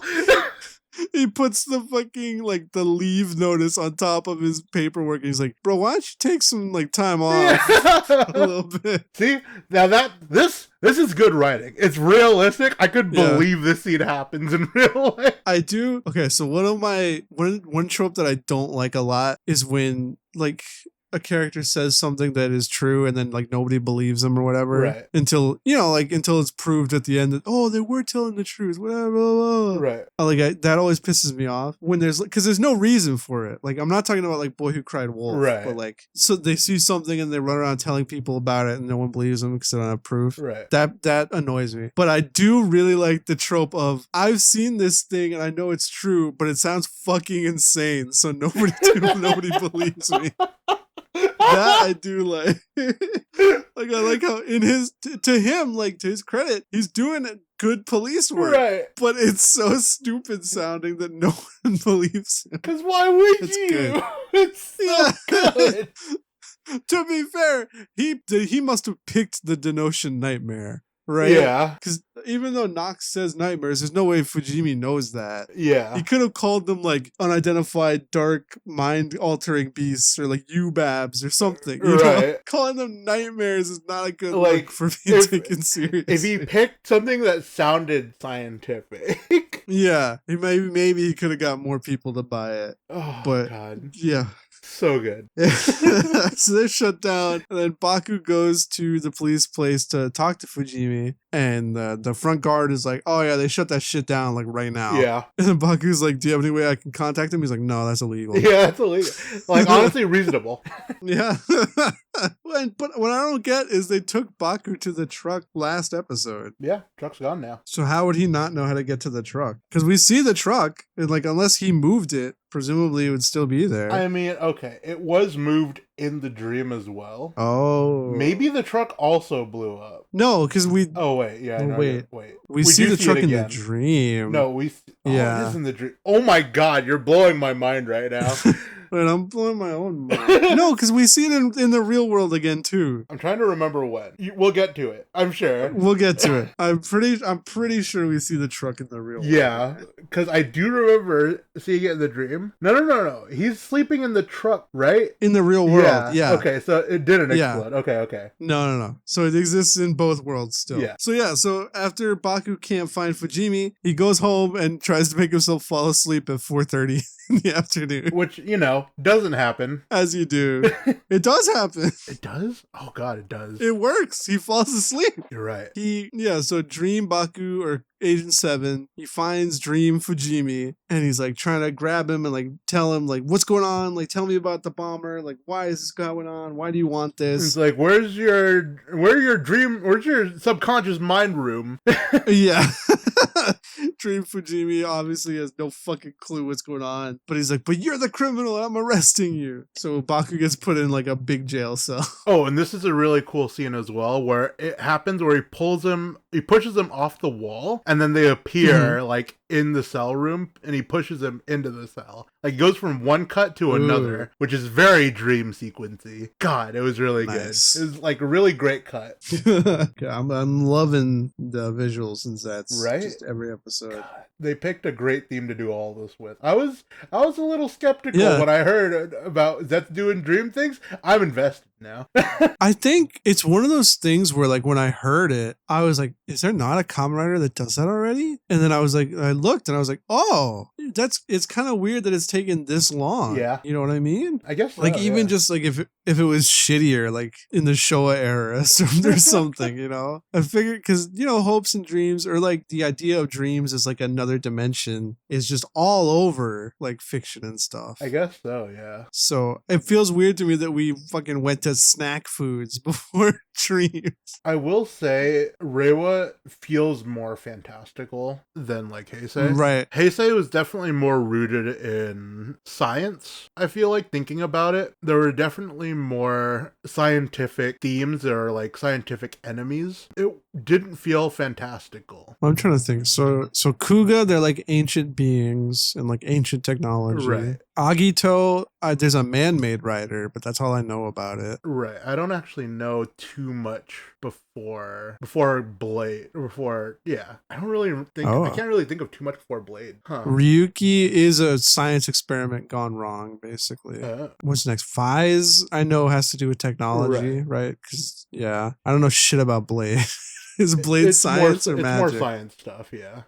Really? Yeah. I thought it was more magical just looking at it. Well, Hibiki, once again, just breaks the trends of all Kamen Rider. Yeah, no, they cooked with Hibiki, apparently. Yeah, that shit's 100% spiritual. There's no science going on there. But then, so what's after that? Like Kabuto is science? Kabuto is double science. Like, the most fantastical you get is, like, Kiva, and it's about like vampires and shit, but like there's still science stuff attached to it now that I'm thinking about it, because like the secondary rider is like a man-made rider where they dip into like science shit, and like there's even like an arc where like his son comes from the future, and like there's like an alien rider. There's a lot of weird shit in Kiva. Whoa. Yeah, because I mean, well, Wizard's not technology based, right? I guess that's true. That's more magical. Okay, but this just kind of shows that the magical series are kind of few and far between. The magical is definitely the minority, right? Yeah. Because like Gaim, they're like harnessing weird parallel universe with technology. Yeah. Build is 100% technology. Build is technology. Drive is technology. Is Ghost? I guess it is more spiritual, but there is a lot of science to it. Like there's like scientists developing the driver in the spirit world kind of shit. Whoa. Yeah, so I mean, it definitely leans more towards science. Huh. Whereas Reiwa, so we don't know the whole lore behind the Zeztz driver, but it did appear in a dream, right? Which makes it pretty fantastical. Shoma's stomach is science, right? Yeah, it's other planet science, and then before Before that, we had the we have Chemi driver. Yeah, so it's science mixed with magic, but like alchemy is just science with magic labeling it, right? Right. It's just a scientific understanding of magic. Right. Before that, I mean, the Desire driver is future technology. Right. The Vice Stamp driver. The Revice. Yeah, the Revice. The That's Rev all tech. driver, it's all tech. Yeah, 100%. Yeah. Is the sword, so the Seiken sword driver is mystical, right? Yes, but also like there's like a blacksmith behind it all that does all this shit technologically. Like it's fucking it's quote unquote magic. Right. But I guess there is some magic behind it. Obviously 01 is all technology. Yeah, it's all technology. I don't know. I don't think I don't think the argument holds up. I guess Reiwa so far is more magical. That's true. Just running through it. Damn. Yeah. I guess magic is just few and far between. I think Rider is just gonna lean more towards technology just because of the belt, right? Yeah, that's true. Well, not belts anymore, but drivers. Like they always, I don't know. We've never seen like a super organic looking driver. The most organic driver I think I've seen is Amazon. And I say Amazon, but like I'm thinking of like Amazons from like current era. From Amazon.com. Yeah. Oh, I don't think I've even seen it. But I don't know. It could be, I guess the reason they go more towards mechanical is because of the gimmick toys. Yeah. Right. I don't know how organic you can make a shape that expects things to clip onto it or shove into it without it looking gross. No, that's true. 100%. I'd be interested, you know. I like Shoma, you can kind of argue was like a biological rider, but I mean his Uncle Dente made the things, so he's kind of like a cyborg rider. That's true. I think you know, as long as we're playing around with shit with Zeztz where they put it on his chest, I'd be interested in like a freaky biological rider. Yeah, give me like you could give it a shot. Hulk arm driver. Where I could just like slip my hands into like huge hulking arms that are also like drivers. Oh, do you think we could ever see like wrist driver? Technically, that happened in Drive. But it was also a little bit of both. But it was with the belt. Yeah. But do you think that's like too close to a Sentai changer that they would ever just do a wrist mounted driver? I mean, like considering how much they've played with like gun drivers, like in Geats, where they had the producers have like their guns that they henshined with. Oh, it's been so long I don't even remember. I know they had like an ID card. Yeah, I remember that. Like they had the ID card, but they also had like their guns that they slid their IDs into, Mm. and that's how they henshin. So it's not like out of the question. But also like it hasn't been a main rider thing. So yeah, the wildest quote unquote main rider driver, once again, gotta give it to Hibiki. It's not even a driver. No, it's like it's a tuning fork. It's the tuning fork, and then he just taps his head. Yeah, man, Hibiki. We should watch Hibiki together. It's so different. That would be a wild ride. I'm down. I just don't have time anymore. You know what? That's fair too. Just don't. Back to Zeztz. Yeah, so he's in jail and he's talking to Nem about how like he knows Fujimi's a good guy and he wants to help him. He wants to save him from this horrible nightmare, and that moves Nem enough to let him out. And he's like, Nemu-chan, like, you're the best police sergeant ever. And she police smiles. Chief's job to protect the citizen. Yep. And he's gonna go protect Fujimi. There we go. Check. Yep. Makes sense. So then he's thinking about where the doors would be, and he comes to the conclusion that he knows where they would be. Okay, so earlier in the episode, in the real world, he couldn't figure out where the truck was, but then in the dream world, he knows exactly where it is. Yep.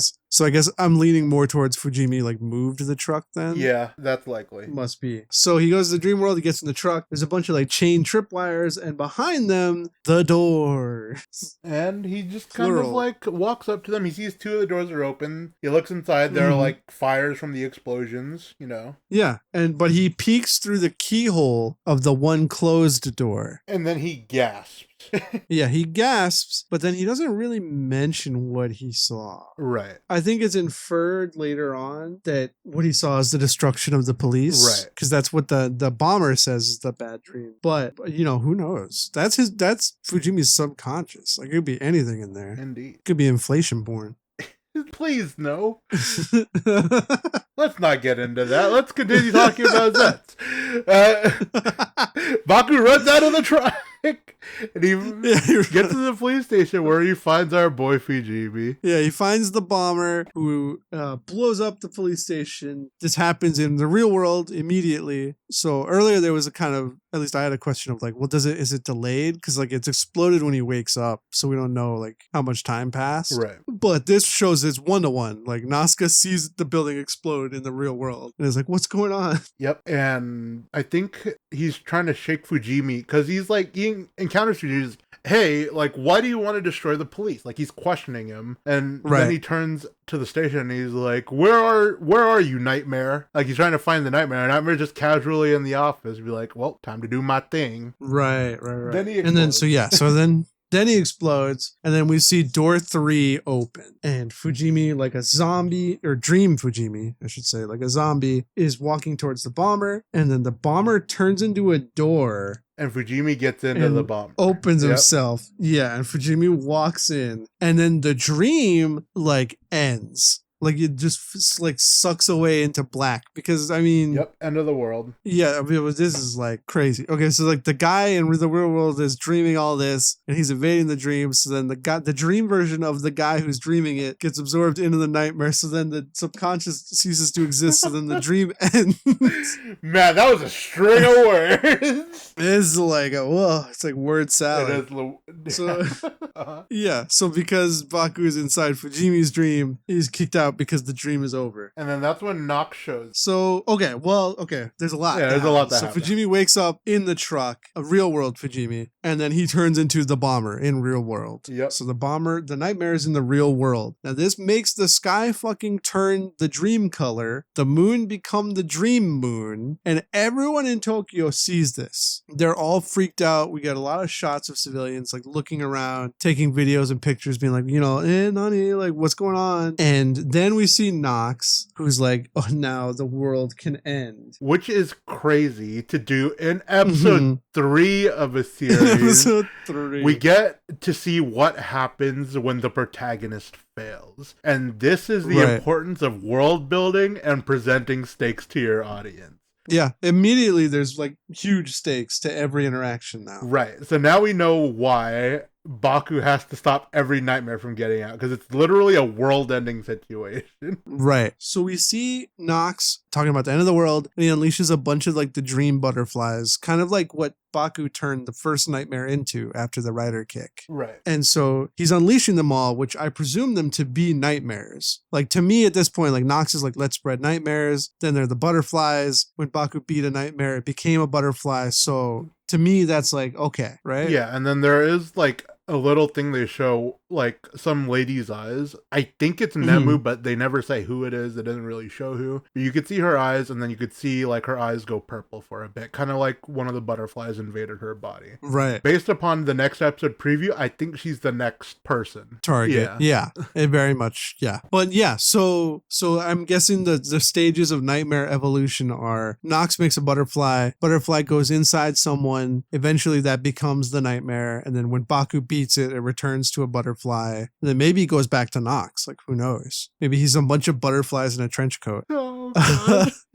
Okay. But as we see him release all these nightmares upon Tokyo, it is important that there's a wall between like him and the city. Like we very clearly see like a wall. Right. So even though this is like the dream world invading the real world, there's still something that keeps Nox away from reality. So whether it's like Tega Jun, where he's so powerful that it takes a bunch of energy to bring him over, who knows? Maybe he just needs enough nightmares to break down the wall. Yeah, maybe until like he can make reality into the dream world and then he can come out. Right. Maybe that's what he meant by like this will be the end of the world, because now he's unleashing a billion nightmares. I get it. That makes sense. Yeah, but he's definitely doing, at least right now, I definitely have him pegged as like, I need to destroy the wall between the worlds kind of guy. Yeah, he's up to some shenanigans. Yeah. And I do hope, I don't know, they can do anything with me at this point, I'm in, but I would hope that he's our main villain instead of a secondary. Yeah. Just because I think it'd be really cool for once if we had a main villain that's built from the very beginning. And that I'm super invested in the conflict between the two. I think that'd be very cool, especially after last season. Listen, with how much promo he got before Zeztz even started, I too would be pissed. I don't remember. I need to look back at the press Gavu press conference to see if Hanto was there. Huh. Because, like if it's guaranteed that the secondary writer is at the press conference, then like it has to be him, Fujimi, or Nasuka. I guess so, yeah. I don't know. I just think if you want to even give him a writer form, but like just keep him an evil writer. That's fine. It's less interesting, but I get it. Toys is fine. Right. Just, I would really love it if Nox was like, even if you want to make him like a tragic villain who can be redeemed or something, if he's our main villain for the whole series, like I'm super down with that. Oh, hell yeah. I just need something after fucking Lango, man. Okay, to be fair, we know Nox is like a big Japanese actor. They gotta get their mileage, right?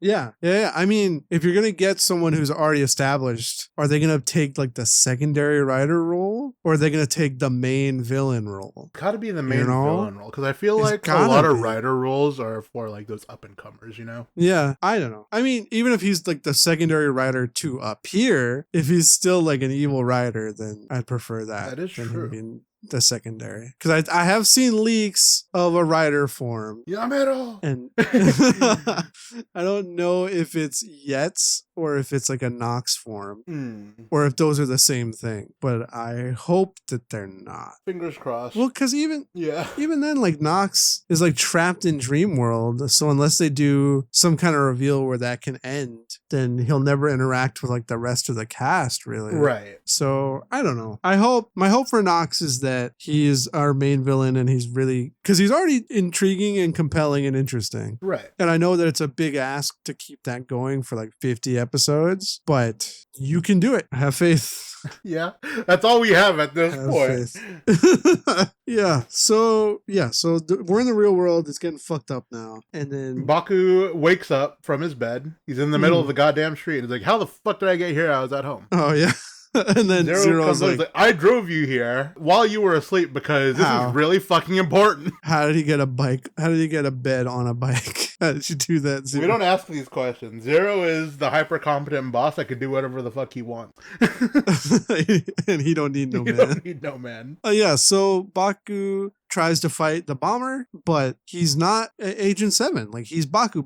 Right. So he doesn't have the weird strength that 7 seems to have, or like the skills. So he's kind of just getting tossed around. Even the bomber's like, this ain't no dream, idiot. Yeah. He's just smacking him around. But eventually Baku is able to henshin in the real world. I think this was like my biggest question after the premiere was like, are we ever going to see him transform in the real world? And here we are. It'll be when the nightmare makes it into the real world. Yeah, I was going to say, granted, we are in this kind of quasi-dream real world state, right? Like the skybox and the moon and everything turned into dream world. Right. So who knows if he can just do it regular time on the street, but at least here it shows it's kind of possible. Yeah, it's interesting. Like one of those, this is an emergency situation, so I'm going to give you the tool you need to do the thing you need to do.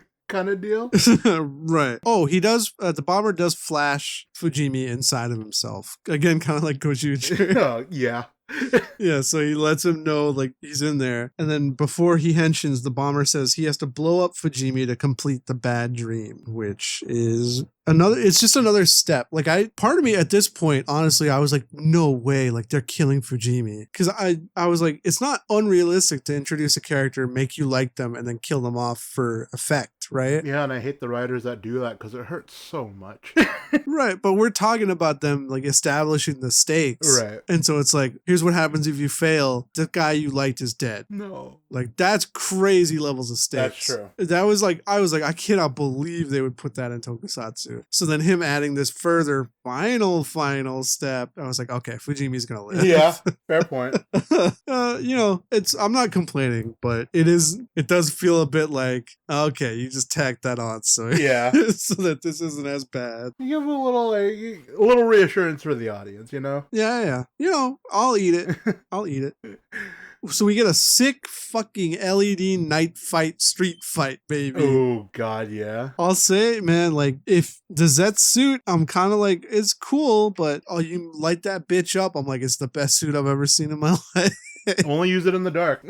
Only use it in the dark. Only have the LED version. I look, the version where it's like glossy, like candy apple red, that's cute. That's baby shit. Give me the glow or keep it off screen. Listen, they just want you to use it by canon. You got to use it only at night. Oh, and so only beautiful. like that's why they tell you to watch this in a well-lit room so that you can't experience it for real. They're taking it away from you so you can want it more. This is just the government depriving us of our natural right to see light up Zeztz. Exactly. So he does use the transform capsule. He gets like the little leggy armor. And this is earlier I mentioned like where there's kind of One Piece references. Right. Here, like, obviously like stretchy limbs are not exclusive to One Piece. Right. But he straight up does like gum axe and gum finger net too. So I was like, okay, I feel like this is a bit more intentional. He's doing more stretchy fun stuff than fucking Mr. Fantastic does in the new fucking Fantastic Four. Yeah, I did like it though. But beyond that, yes, he's doing... I don't know how I feel about that movie. Well, I don't know why. Okay. I think this has kind of been well established between us. Yeah. I do like very emotional, like, scenes in movies and stuff. And that's what Fantastic Four was. It's true. I just, whatever. Yeah, whatever. Yeah. So the bomber is like, you fool. The real secret is I am a bomb. First of all, a stupid thing to say. Yeah, you could have just blown yourself up.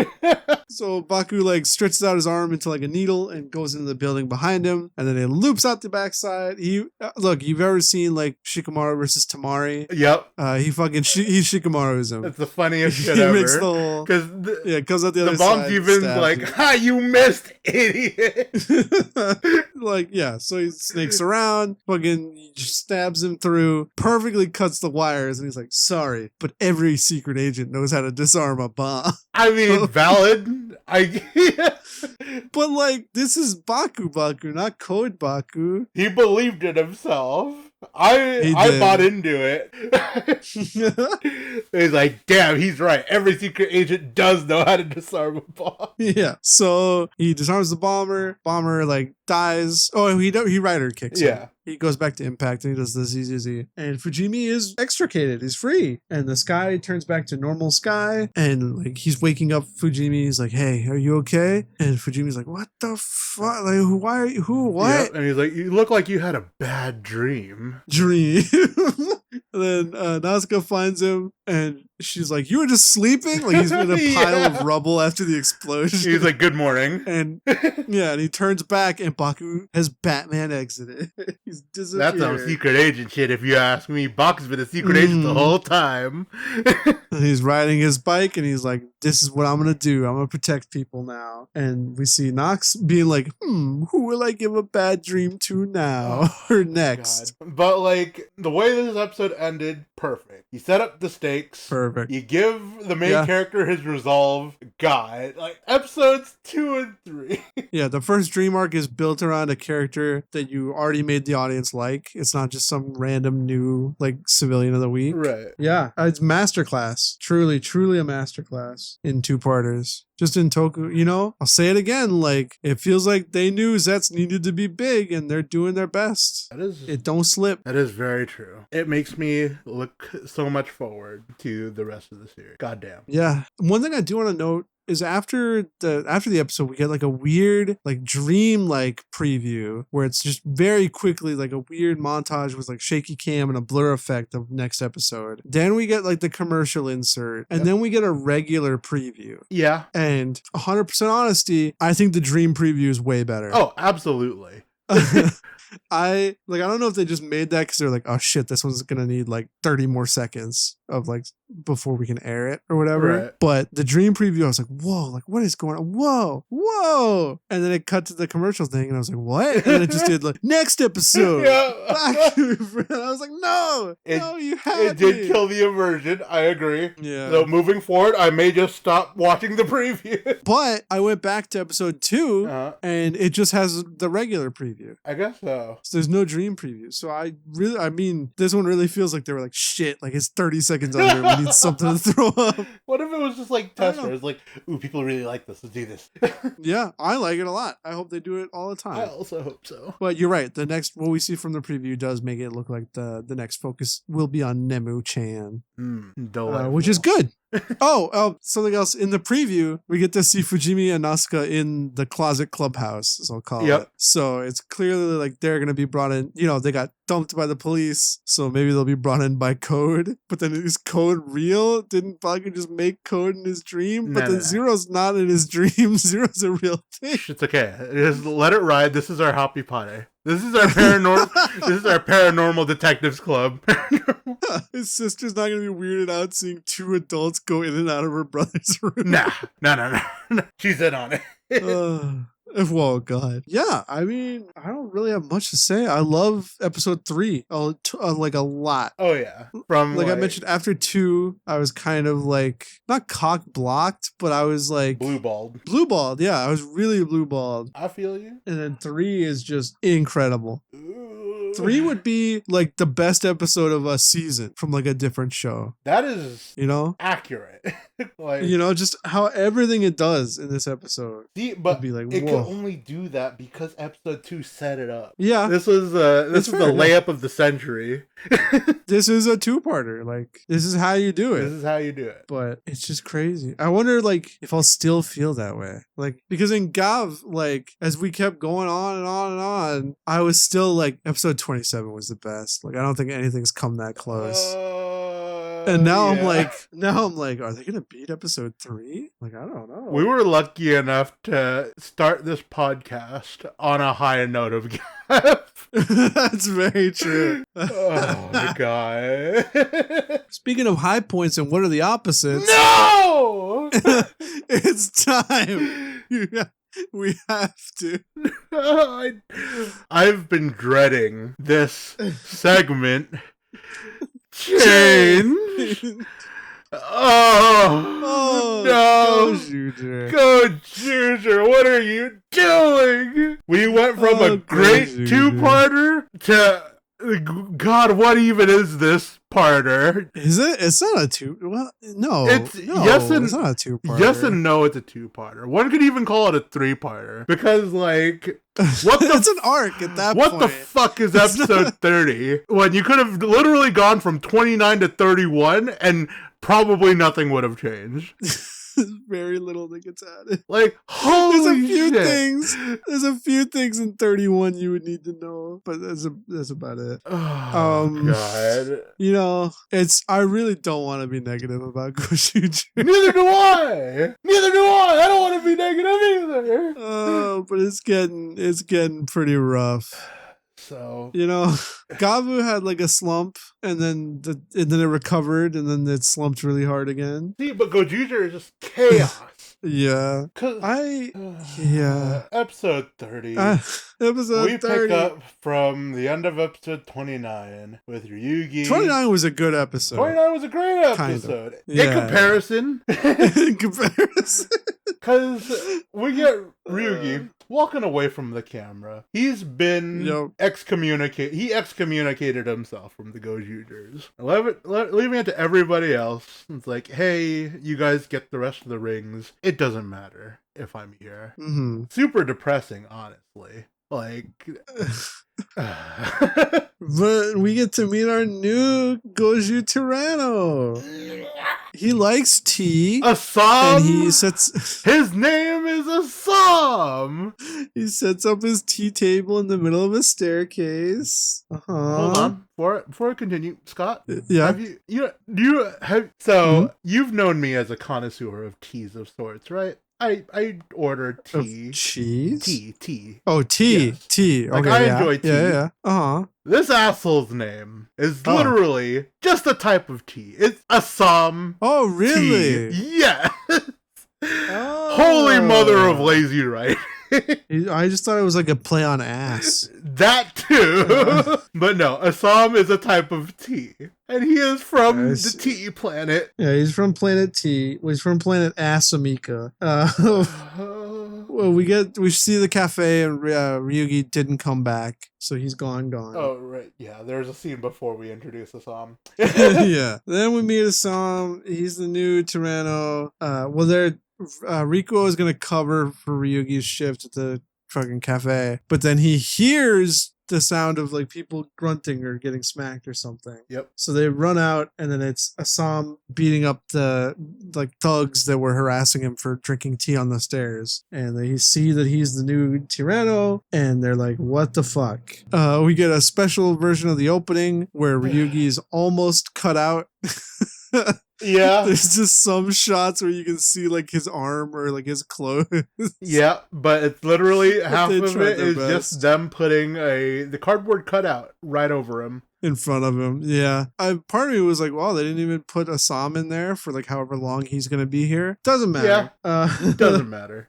Doesn't matter. So he's a prince of planet Asamika, and he's like, okay, like you're the Gozyugers, bow to me and swear your loyalty. Which like, and they're like, I don't know what what the fuck? Yeah. There's only one fucking person who can do that, and his name is Momoi Taro. And you motherfucker ain't no Momoi Taro. Oh God, is he not? Fuck, I hate I don't know how he thought fucking yellow gets to be in charge. Yellow is a very golden color, sure. Well, it has gold on it. They all have gold on them. He's from a planet really far away that makes tea, and he needs to gather all the rings because his wish is to go home. Why is he here? How did he get here? Why are there aliens? Who cares? I don't know. It's some bullshit. It's not gonna matter. Yeah, it doesn't. It's hard to talk about 30 because I know what happens at the end of it. But see, okay. Yeah, so highlights of 30. Like, we do get some character building. However small amount it is. So yeah, like I mean, he gets like a little arc, you know. But why? Fernande. Because you're not supposed to know about the ending when you watch the episode. Yeah, but you know what? We can consider this episode. Let's call it a Hoaru episode. Because right after like everybody like has their encounter with Assam, little weird fuck that he is, we get a scene of Hoaru coming out from his latest part-time job. Oh yeah, Hoaru was notably not there. He was not. So he has not met Assam. Right. But yeah, he's pounding the mochi. Figuratively and literally. No, just literally. Just literally. He walks out of a little mochi shop, kind of like contemplating everything that's happened. And the boss of the mochi shop walks out. Is like, hey, you look down. You know what'll fix this? Some fucking mochi. And honestly, it looks really fucking good. I'm a little jealous. What was he gonna do if it wasn't mochi? It would have been an issue for sure. Yeah, so he makes Hoaru some mochi. Hoaru's like, this is fucking good. How'd you make it? And he's like, haha, I got my little instruction recipe book thing. Then as what tends to happen in Gozyuger, no one shows up, and he's the number one mochi, and he eats the boss. Yep. That's, Okay, I do have a comment on this particular no one. I will say it is themed very nicely, like, to what it is. Like, because there's Japanese folklore, rabbits on the moon, pounding mochi. Like, that's the design of this no one. I thought it was interesting in that regard. I think it's a cute design. The way he's like, the wooden barrel for mochi exploded into overflowing. Yeah. Like, and then all the mochi like makes a rabbit head. I think it's like cute. If we're going to talk about no one designs, this is the best one. Hands down. Like, I can't think of a better design one. I don't know. I honestly, like, they just disappear from my brain. Exactly. But this one's, I'm going to remember. No, I think I probably like number one Showa more. Wait, it cut off. It cut off. I like number one, and then it just blank. That's for the best. Yeah, so then no one takes the boss. He becomes Mochi Bunny. Assam's like walking around just taking shit. He doesn't understand the concept of money, I guess. He comes from like a Star Trek post-capitalist planet. Yeah, I guess so. But everyone else is running around paying for him, which is fucking, I would not be doing that. Yeah, fuck that guy. Yeah, fuck him for real, for real. Everyone fights up to fight the bunny, but then Asum is like, why are we fighting no one's? Like, that doesn't get me any rings. Yeah. And he's like, stop fighting him. I want you to fight for me to get rings. And they're just like, whatever. And so then this motherfucker starts fighting them. He's like, well, at least to get your rings. This fucking motherfucker, little Asum. Yeah. Little Asum G. SMG. Oh, God. Yeah, no. The entire point of him, I guess, if we're thinking about it from like everybody else's point of view, it's a reminder of what they need to do, right? Like, oh, we're here to get the rings. Which would be a poignant lesson if they didn't counterpoint it with fucking every single interaction he has with fucking Kumade this episode. I think you're right. I think this is like more of a Hoeru episode because there's a rebuttal to this that Hoeru gives that I think is very poignant. Right. But yeah, so he attacks them, so then the mochi guy gets away. We cut to Brighton Castle where they're making mochi, and Kuon, Gary is there, and then they kind of tease him into helping. Yeah, it's like, yeah, that's he all we get know from how to Brighton. make fucking mochi, and then apparently he goes to fucking town. That is all we get from Brighton this episode. No, these batch. They're not even in 31 at all. I guess. Oh shit, you're right. Yeah. So, I mean, I guess this probably aired during a time where it's really customary to make mochi, is what I assume. Yeah, like summertime stuff. Yeah. Is this? I mean, I feel like it's a little late for Matsuri season, right? I think we're on the heels of like the Lunar Festival. Oh, maybe. Anyway, yeah. So everyone's making mochi, blah, blah, blah. They go back to the cafe, and everyone's kind of like, well, I mean, he is right. Like, we need to get the rings, or no one battle's just a waste of time. Right. And this is where Hoeru is like, yeah, I mean, they are, but I'm going to do them. Yeah, I'm going to If anyone's out there going... Anyone out there going around calling themselves number one, I'm going to take them down. You know, and valid. Like, damn. He's Bobby Flay. Yeah, it's Bobby Flay. Throw down with Hoeru. Are you kidding me? Hoeru's not Bobby Flay's the one challenging them, right? Yeah. They're just cooking something and Bobby Flay shows up. He's like, I bet I can make something better than that. And they're like, Bobby, you're on. And they have a fucking cook-off. Oh, yeah. Eddie's $1 million cook-off. Oh, God. Okay. We're tangenting really hard. Yeah. Okay, so then, yeah. But Hoeru has the book of the boss about how to pound mochi real good. Right. Yeah. Asam finds Kuma and attacks him to try and get his ring. And Kuma's like, what the fuck are you doing? And then like, come here. And he grabs him and brings him to the fight against the no one. Right. He even goes as far as to like de-transforming. He's like, I'm not going to fight you. Like, this is stupid. Yeah. You're stupid. You're a dumb little baby. That's what you are. Hoeru's using the boss's guide to get the best mochi, and everyone joins in to like help at some point. And then Kuma is like, no one battles are just like your tea time. They're like a beautiful distraction from like real life, which is the struggle for the rings, presumably. And that gets through his thick ass like skull. And he's like, oh, I see. So then he helps them get the final hit on it. First of all, fucking Joji flies the mochi into space to get reflected on by the moon. Listen, I feel like I should have skipped that over. It was an important part of the recipe. How the fuck is the boss doing this? He only pounds mochi in the moonlight. Yeah, I guess technically they only had to do that because it was daytime. Yeah. So the only way to get moonlight would be to fly to space. Regardless, and then Asum gets the final hit, knocks it back into the fucking the barrel, and they beat the no one. I think, right? Did they even fight him? Hoeru does like his combo thing. Hoeru does the combo the thing. There's a bellboy that does come out, and is there really? There is a bellboy for this episode. But is there a mech fight? I feel like I don't think so. Is. I'm trying to remember. Would he have fought it as Gozyu Tyranno? Because I don't remember like Tegasort Akatsuki or anything happening. No, it's just me remembering fucking Joji taking it to space. I'm mistaking it for a mech fight. I'm thinking of next episode. Right. Well, no, you're right. He is being chased by like an Iizer into space. So I guess that counts as a mech fight. God. Yeah. He finished fingers him, cuts open his boss. No one dies. Asam is like, you know what? I've learned my lesson. Like, I like you guys. I'm going to work with you, whatever. Yep. Notably, Hoiru does not get fired. Yeah, he doesn't, actually. That's a good point. Yeah. I don't think they're ever going to reference that. And at some point, we'll see him at a different part-time job. But I don't know. It's compared to the Toei episode where helping them beat the monster got him fired. It's kind of nice to see him not get fired. I just want to see him making mochi for the foreseeable future. That would be the best. We just want to see our boy thrive. Right? Our poor broke-ass boy.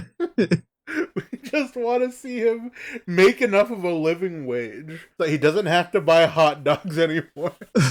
Now that Gabu has switched to Zeztz, we got 2 broke boys as our leads. Shit, he's right. 2 jobless little boys. Yeah, so that's everything. Everyone is at the cafe and they're like, Awesome's not that bad, but we do miss Ryugi. And we see Awesome walking down the street and he runs into Ray and he's like, oh, a ring? Shall we duel? I gladly. Yeah, and then Ray's just fuck like, that shit. Yeah, Ray's like, shut the fuck up, black hole. And he just sucks him into the fucking ring. And then it turns into the Gozyu Tyranno. The Tyranno ring. Yeah. Oh my god. What the fuck? Yeah. So the previous forms we saw, was it last episode or 2 episodes ago or whatever? Whenever we saw Black Zenkaiser. I swear to God, that had to be 29. There's no way it wasn't. I think it was 29. Yeah. So this presumably means that whoever had the Zenkaiger Sentai ring or like the Magi Ranger ring or whatever, he sucked them in just like that. Yep, give him the good stuff. Now, I want to ask you a question, Dominic. I hate this. Go on. Does Assam being an alien fucking matter in any way?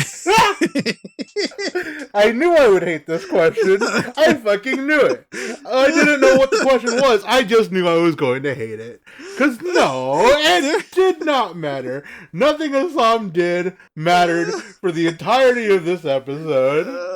There's no point. He could have just been like a rich kid who likes tea. There's no point that he had to be a fucking alien. There's no point to him at all.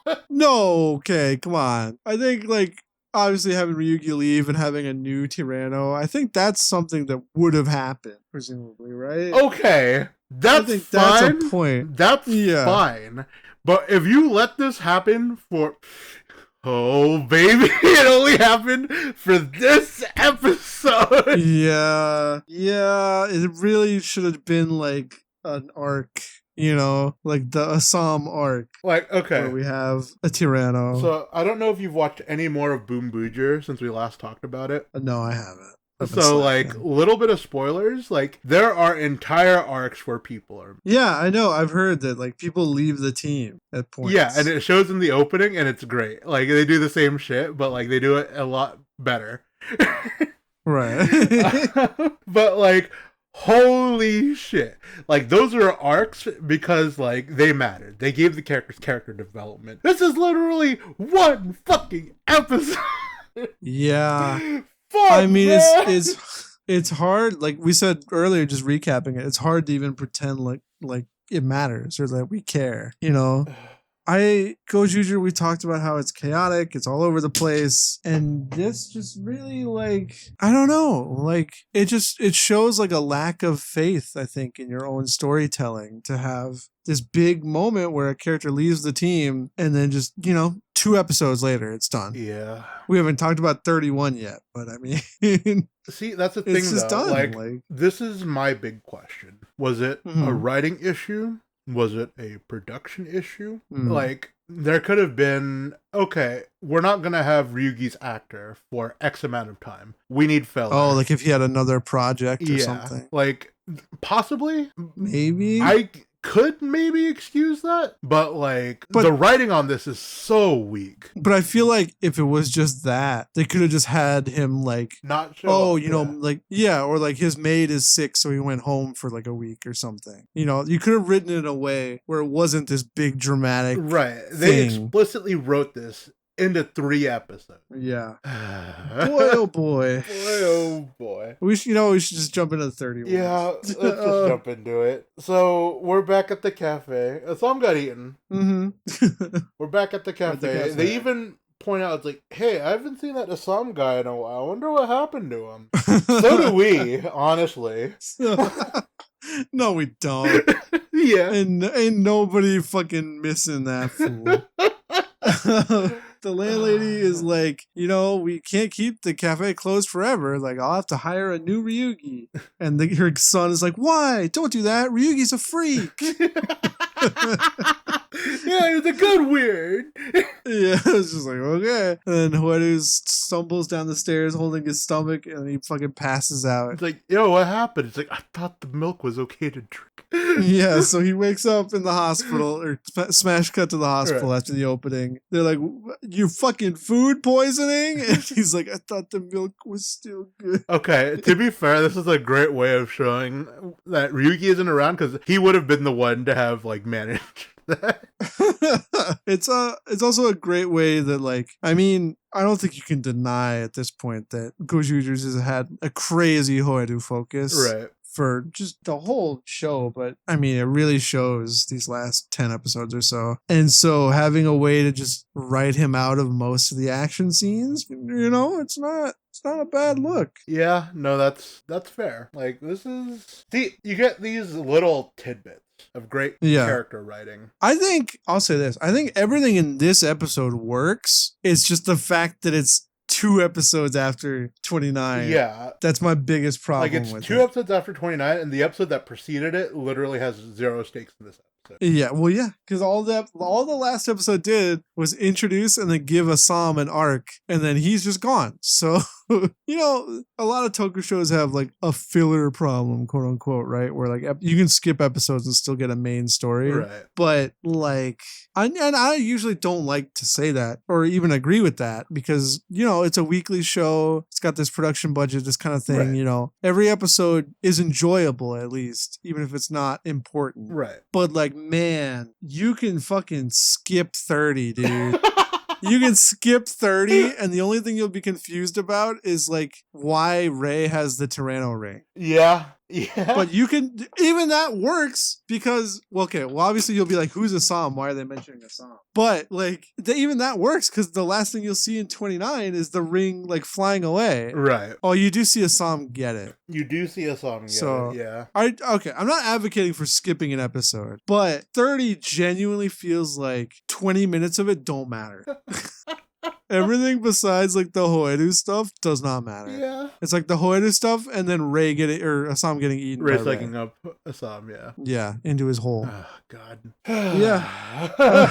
Yeah. So they're obviously at a hospital. Turns out they're like, there's an announcement over the PA where it's like the director of the hospital will be making his rounds. And it's like an old Japanese doctor guy. And in the crowd of doctors following him, we see Ryugi. Turns out this is Bakugami Hospital. Yeah. I guess, I don't know if it was ever stated. I didn't know that Ryugi was already a doctor because the only time in his flashback we see him talking about how he didn't want to follow his dad's footsteps. He was a child. Right. So I guess I didn't put that he went all the way through medical school and then ditched. To be fair, they didn't really put a time frame on it, so I guess you wouldn't have been expected to have known that, because it's just as much as a surprise to you as it is to like the characters. Well, I think they're more surprised to see him just in general, because after he left, right? And they don't know that this is Bakugami Hospital. Yeah, I don't know. I was like, Ryugi got his doctorate in 2 days.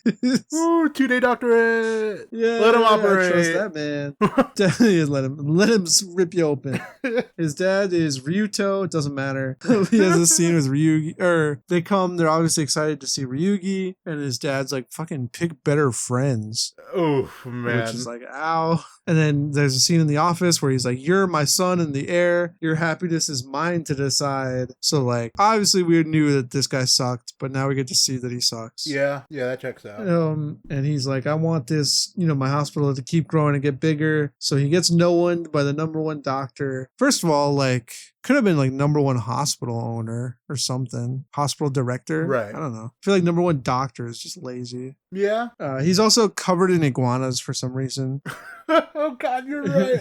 Yeah. Poison spine shooting iguanas. I mean, this is why, like, the no one design from episode 30 matters so much.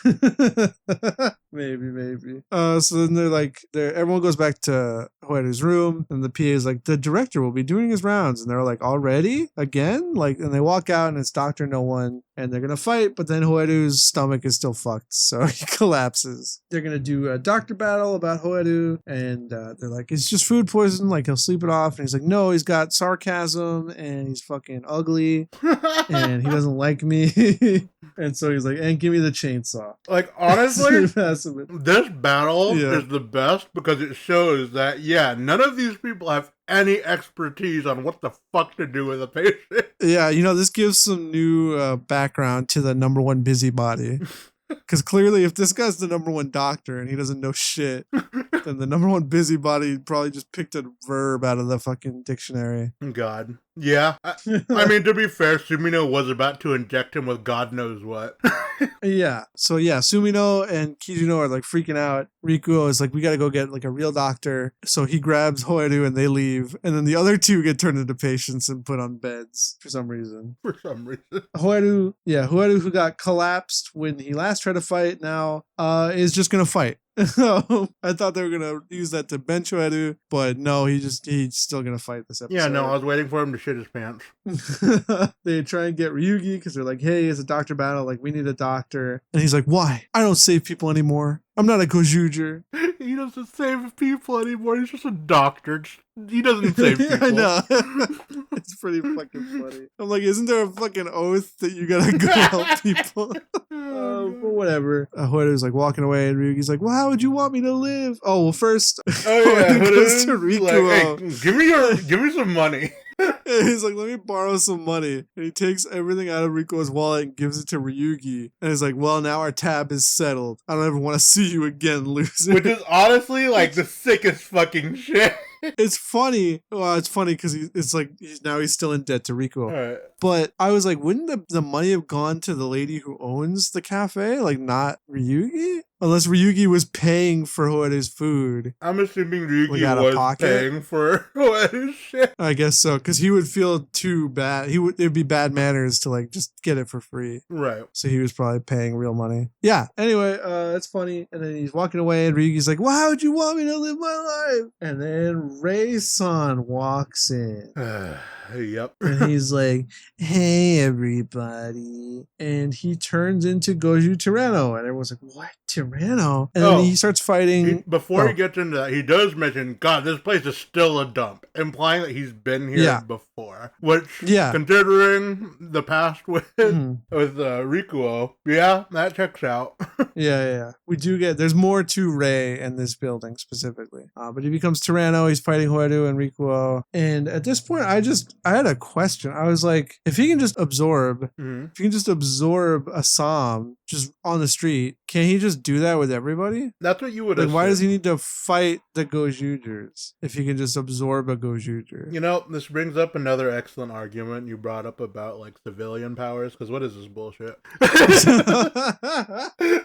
I mean, granted, we don't know how this ring works. Right. Like, maybe if you starve it, it gets hungry enough that you can absorb a person. I hate that explanation, but go on. I don't know. That's all I can think about. But yeah, so he's fighting as Tyranno, and then Kumade shows up and he saves Sumino and Kinjiro. Yeah, they're about to get fucking drilled by the No One for some reason. A huge fucking drill bit on that. I think he's about to lobotomize them, honestly. Holy shit. Yeah, so he shows up and saves them. Of course. And then they get a bill from, what is it, Bearku? Yeah, Bearku. He matters so little, and then I forget his fucking name. That's fine. I don't blame you for that. He's a fucking scrub. Kind of glad I didn't buy the Bearkuma. Yeah. Honestly, no regrets but on not buying Bearkuma. The most he ever mattered was the murder mystery episode. Oh God, yeah. Yeah. So they save him, everyone comes out, and then the fucking Dr. No One shoots out a bunch of poison needles from all his iguanas, and so everyone's like collapsed on the ground. Yep, and Ryugi's about to get hit, but Kumade takes the shot for him. Right, which is cool.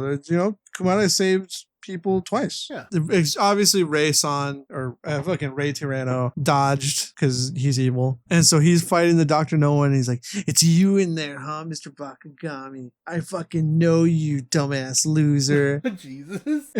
And he peeks inside the No One and he sees the dad. This reveals it to Ryugi, who doesn't know that his dad got absorbed. So he's having a crisis. Right. And we find out that Ray was a surgeon here, and that as soon as he got injured, Ryugi's dad just cut him loose because he was like, you're worthless now. Which, like, one, pretty sure you can sue his ass into oblivion. Oh, 100%. For fucking getting wrongfully terminated. But yeah, it's kind of, I don't know, it's interesting, I guess. I never would have predicted that he was attached to Ryugi's backstory like this. See, we get these little fucking threads with no indication. It kind of feels like they're writing for the sake of writing. But I guess at the same time, because of what happened at the end of the episode, there's a little bit of reasoning behind connecting him to the hospital, which is fine. It's fine. Right. Oh, speaking of the ending, there's one thing we missed. When Ray first comes in, Hoeru does clock the gray eyes. He does. You're right. He clocks the gray eyes, and then Rikuo says Ray-san. Well, Ray-san addresses Rikuo, and then Rikuo says Ray-san, like, under his breath. So Hoeru knows something's going on between those two, and presumably he's put together that this guy is the guy from Sumino's backstory. Right. So we'll see if this blows up or not next week. Can't wait, honestly. Yeah, maybe it's got to be better than this. So Ryugi, he tries to fight, and Ray's like, what are you even doing? Like, you're not a fucking Gozyuger anymore. You're worthless. And then Ryugi,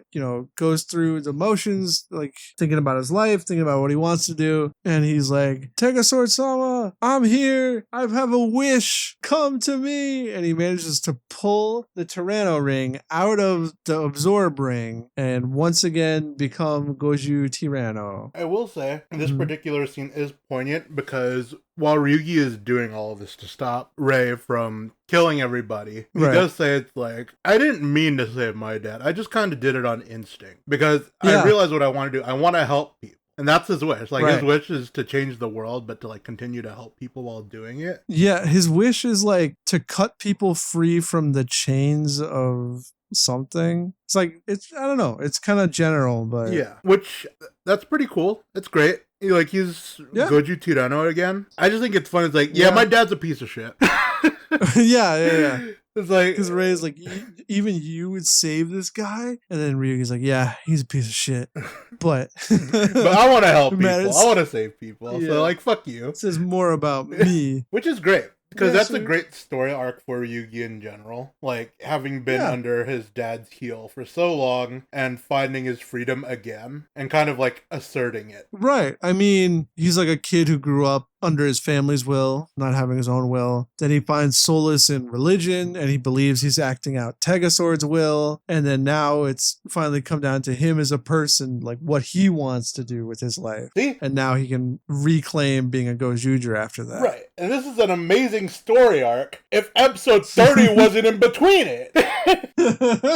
No, because I think the best case scenario would have been a few episodes between what happens in 29 and 31, but not episode 30. Yeah. Like, if we got a few episodes kind of hashing out what life is like without Ryugi or how they're dealing with things without Ryugi, that would have been optimal. Like, if we got a new Yellow during that time frame, that's fine. Like, have someone fill in for that position as expected, right? Can you imagine if, like, okay, we get a Yellow and they're like joining the team, but then we still see like the cafe suffering without Ryugi, but it's like maybe like 5 episodes or something. We have this new Yellow, and then like he betrayed them or something, right? And it's like, what? And it's like, I was on your side the whole time, and like I steal rings or whatever. I'm working with Brydon, maybe. Remember those AI robots we saw at the end of when we went to the company? Like, wouldn't that be cool? And then we get Ryugi coming back. Like, give us time with it. Yeah. Let it settle in that Ryugi is gone. Let us feel that absence. Rather than just prop up some random ass guy, give him a whole character arc, and then kill him off immediately. Just to bring Ryugi back. It's like half a character arc. I can't even. It cheapens Ryugi's entire arc here. Right. And I don't know, like, that's the thing. Like, with Gozyuger, we've seen amazing character writing, but the story writing is just lacking on so many levels. I don't know if I would say amazing. I don't know if I've seen any writing be amazing yet. Okay, that's fair. We've seen some good character writing. Right. Okay. But I'll quantify that. We've seen some good Hoedu writing. Fair point. Hoedu has had some well-written character arcs. And then Hoedu has had well-written character scenes. Right. And at this point, outside of Hoedu, now Ryugi is like the next best written character because he's gotten the time. Yeah. He's gotten the build. Haley's had this arc. Literally, the other four, who are they? What are they? I'll say it again. I'm so goddamn disappointed with Kinjiro. Yeah. He could have been so much fun, and they continue to just have him be there, doing nothing. Not eating eggs. Not eating eggs, not at school, not interacting with his family. He's just there. He doesn't even like you think, okay, like presumably we're reaching ahead with Rikuo and Sumino's thing with Rei. Like that's going to be coming up soon. Right. So they're going to have stuff to do. Kinjiro doesn't even have anything on the back burner. That is true. He's just there. He is just there. The closest thing we'll get to maybe a resolution, because like in that Nightmare episode with the AIs and like the fucking company, like we did get right with his wife. Yeah, with his wife saying, "You abandoned us." Like if that comes to a head, I'd be surprised. No, I think they've done so little with it that even if they try to wrap up his family stuff, it's just gonna feel unearned. Yeah, that's fair. I don't know. Okay, let's pinch this turd. Yeah. Yeah, so he becomes Tyranno. He's fighting really good. Then they go to mech fight. Gozyu Tyranno is here. Fucking Kumade is like, here's a present. To welcome you back, here's a little gift. And he uses his blue Zyuranger ring to give Tyranno the arms of Daijujin, all of which, like, why? But then thankfully it gives it the sword and mammoth shield, so at least it's not worthless. Yeah. He beats the bell guy. Well, they beat the doctor on the floor and he cuts his dad out. And then the bell guy is like, I will avenge him. So he kills the Izer with the mech. Oh, Rei, when Tyranno comes out of Rei, Sumino sees him and sees his eyes. Right. So boom, gray eyes. And that she heard the shit about him talking about working there too. Right. So now, like, end of the episode, she has a lead. Well, there's a little scene before that. They go back to the cafe and Ryugi is like cooking again. Everyone's happy he's back. And Hoedu is like, by the way, don't got money for this. And make me a new tab. That's so which is like, oh, cute. And then he goes gaga still over Tega's sword. So he's changed, but he's still the same kind of guy. He does also say, Ryugi walks up to him and is like, about those rings that I had when I left. And he's like, I'm not giving these back to you. He's like, I wasn't expecting. You can keep them. Keep them. And he's like, I wasn't going to give these back to you anyways. And then he goes like, oh yeah, I can't pay for this over, right? Yeah. You're right. And then after that, we get Sumino on a computer trying to find out about Rei. And she's like, I don't know. Oh, she looks at the registry for the hospital. Right. And until she can find him. So now she has his name. Then she pulls up his Instagram and sees him fucking cheesing it with Rikuo. Yep. And they both have the gray eyes. So now she knows that he knew something and didn't tell her. Hoedu also knows, presumably. And so that's finally going to come to a head. Rikuo is going to be forced to tell them about Rei. Thank God. And that's where we're headed into the 30s. We have presumably 19 episodes. I would assume this has to go to 50 because it's the 50th Sentai. So what? We'll get like one Joji episode. We'll get like 2 Mashiro episodes. Presumably we'll get like maybe 2 or 3 episodes for Rikuo to explain his relationship with Rei. Man, and then like what, 10 episodes of filler? Because if they're willing to put episode 30 right here this late into the season, I could see them putting more filler in. I could see it. And I hate that. I hate that for us. It's hard to feel optimistic about Gozyuger right now. Yeah. I think, we reached this point in Gabu too, but Gabu's was much later. It was much later. Like, where I don't know. Gozyuger is just a weird bag, man. It's like some episodes. Oh, yeah. Mm-hmm. Oh, go ahead. Sorry.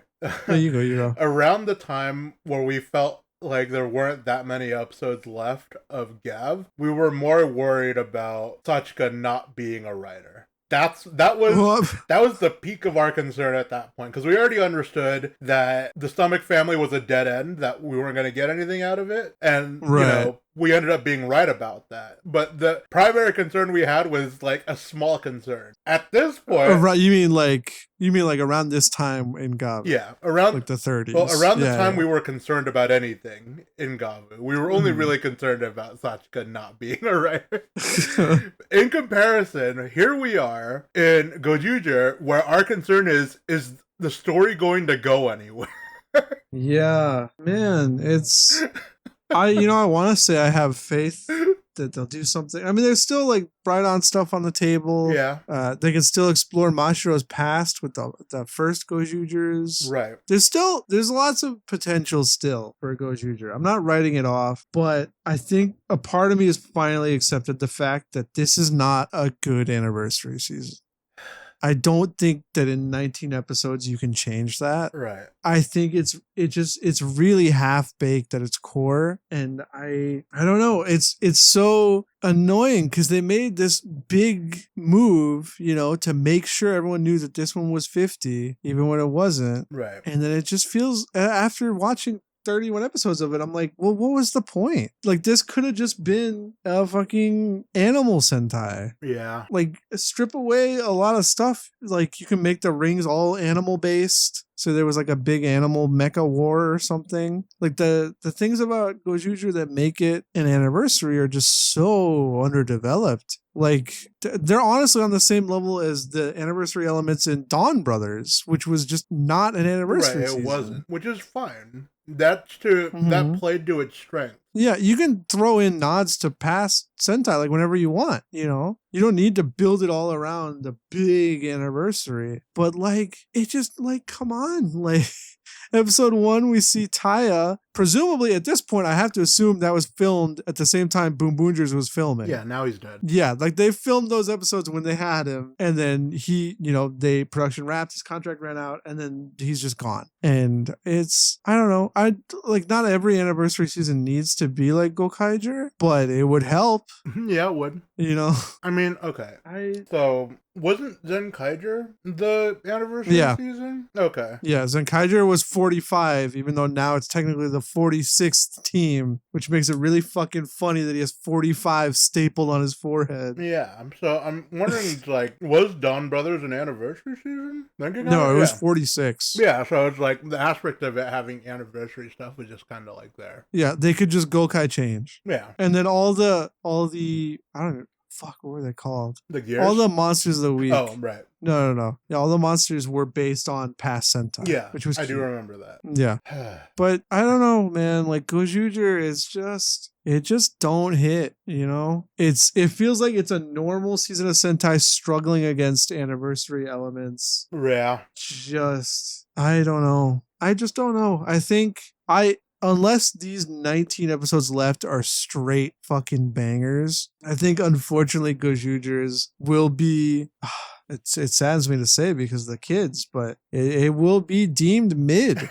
I think the best it can hope for is mid. I guess so. There's just so much of it that just doesn't matter. Yeah. Which, I mean, again, these are episodic shows, but, every episode in Gav, led to the next episode Right. Boom Boongers has story threads to continue. Gozyuger has story threads that are continuing through the series, but every now and then it'll just take a 3-episode break where nothing matters, And with 50 episodes, that's a lot of time to be wasting. Yeah, I don't know. I don't want to be negative. I hope next episode, next week, we have 2 really fun Gozyuger episodes. Because I think what I'm leaning more towards is when Gozyuger tries to be fun, it's fun. Oh yeah. And when it tries to be serious, it's like half and half. Yeah. Either you get a really good episode, like when they brought the dead girl to Hoedu. Yeah. That was a good episode. It was. Or you get fucking the weird ass Orca booster episode where it's all about Rikuo, but then Hoedu gets a power up. Yeah. I don't know. It's sad.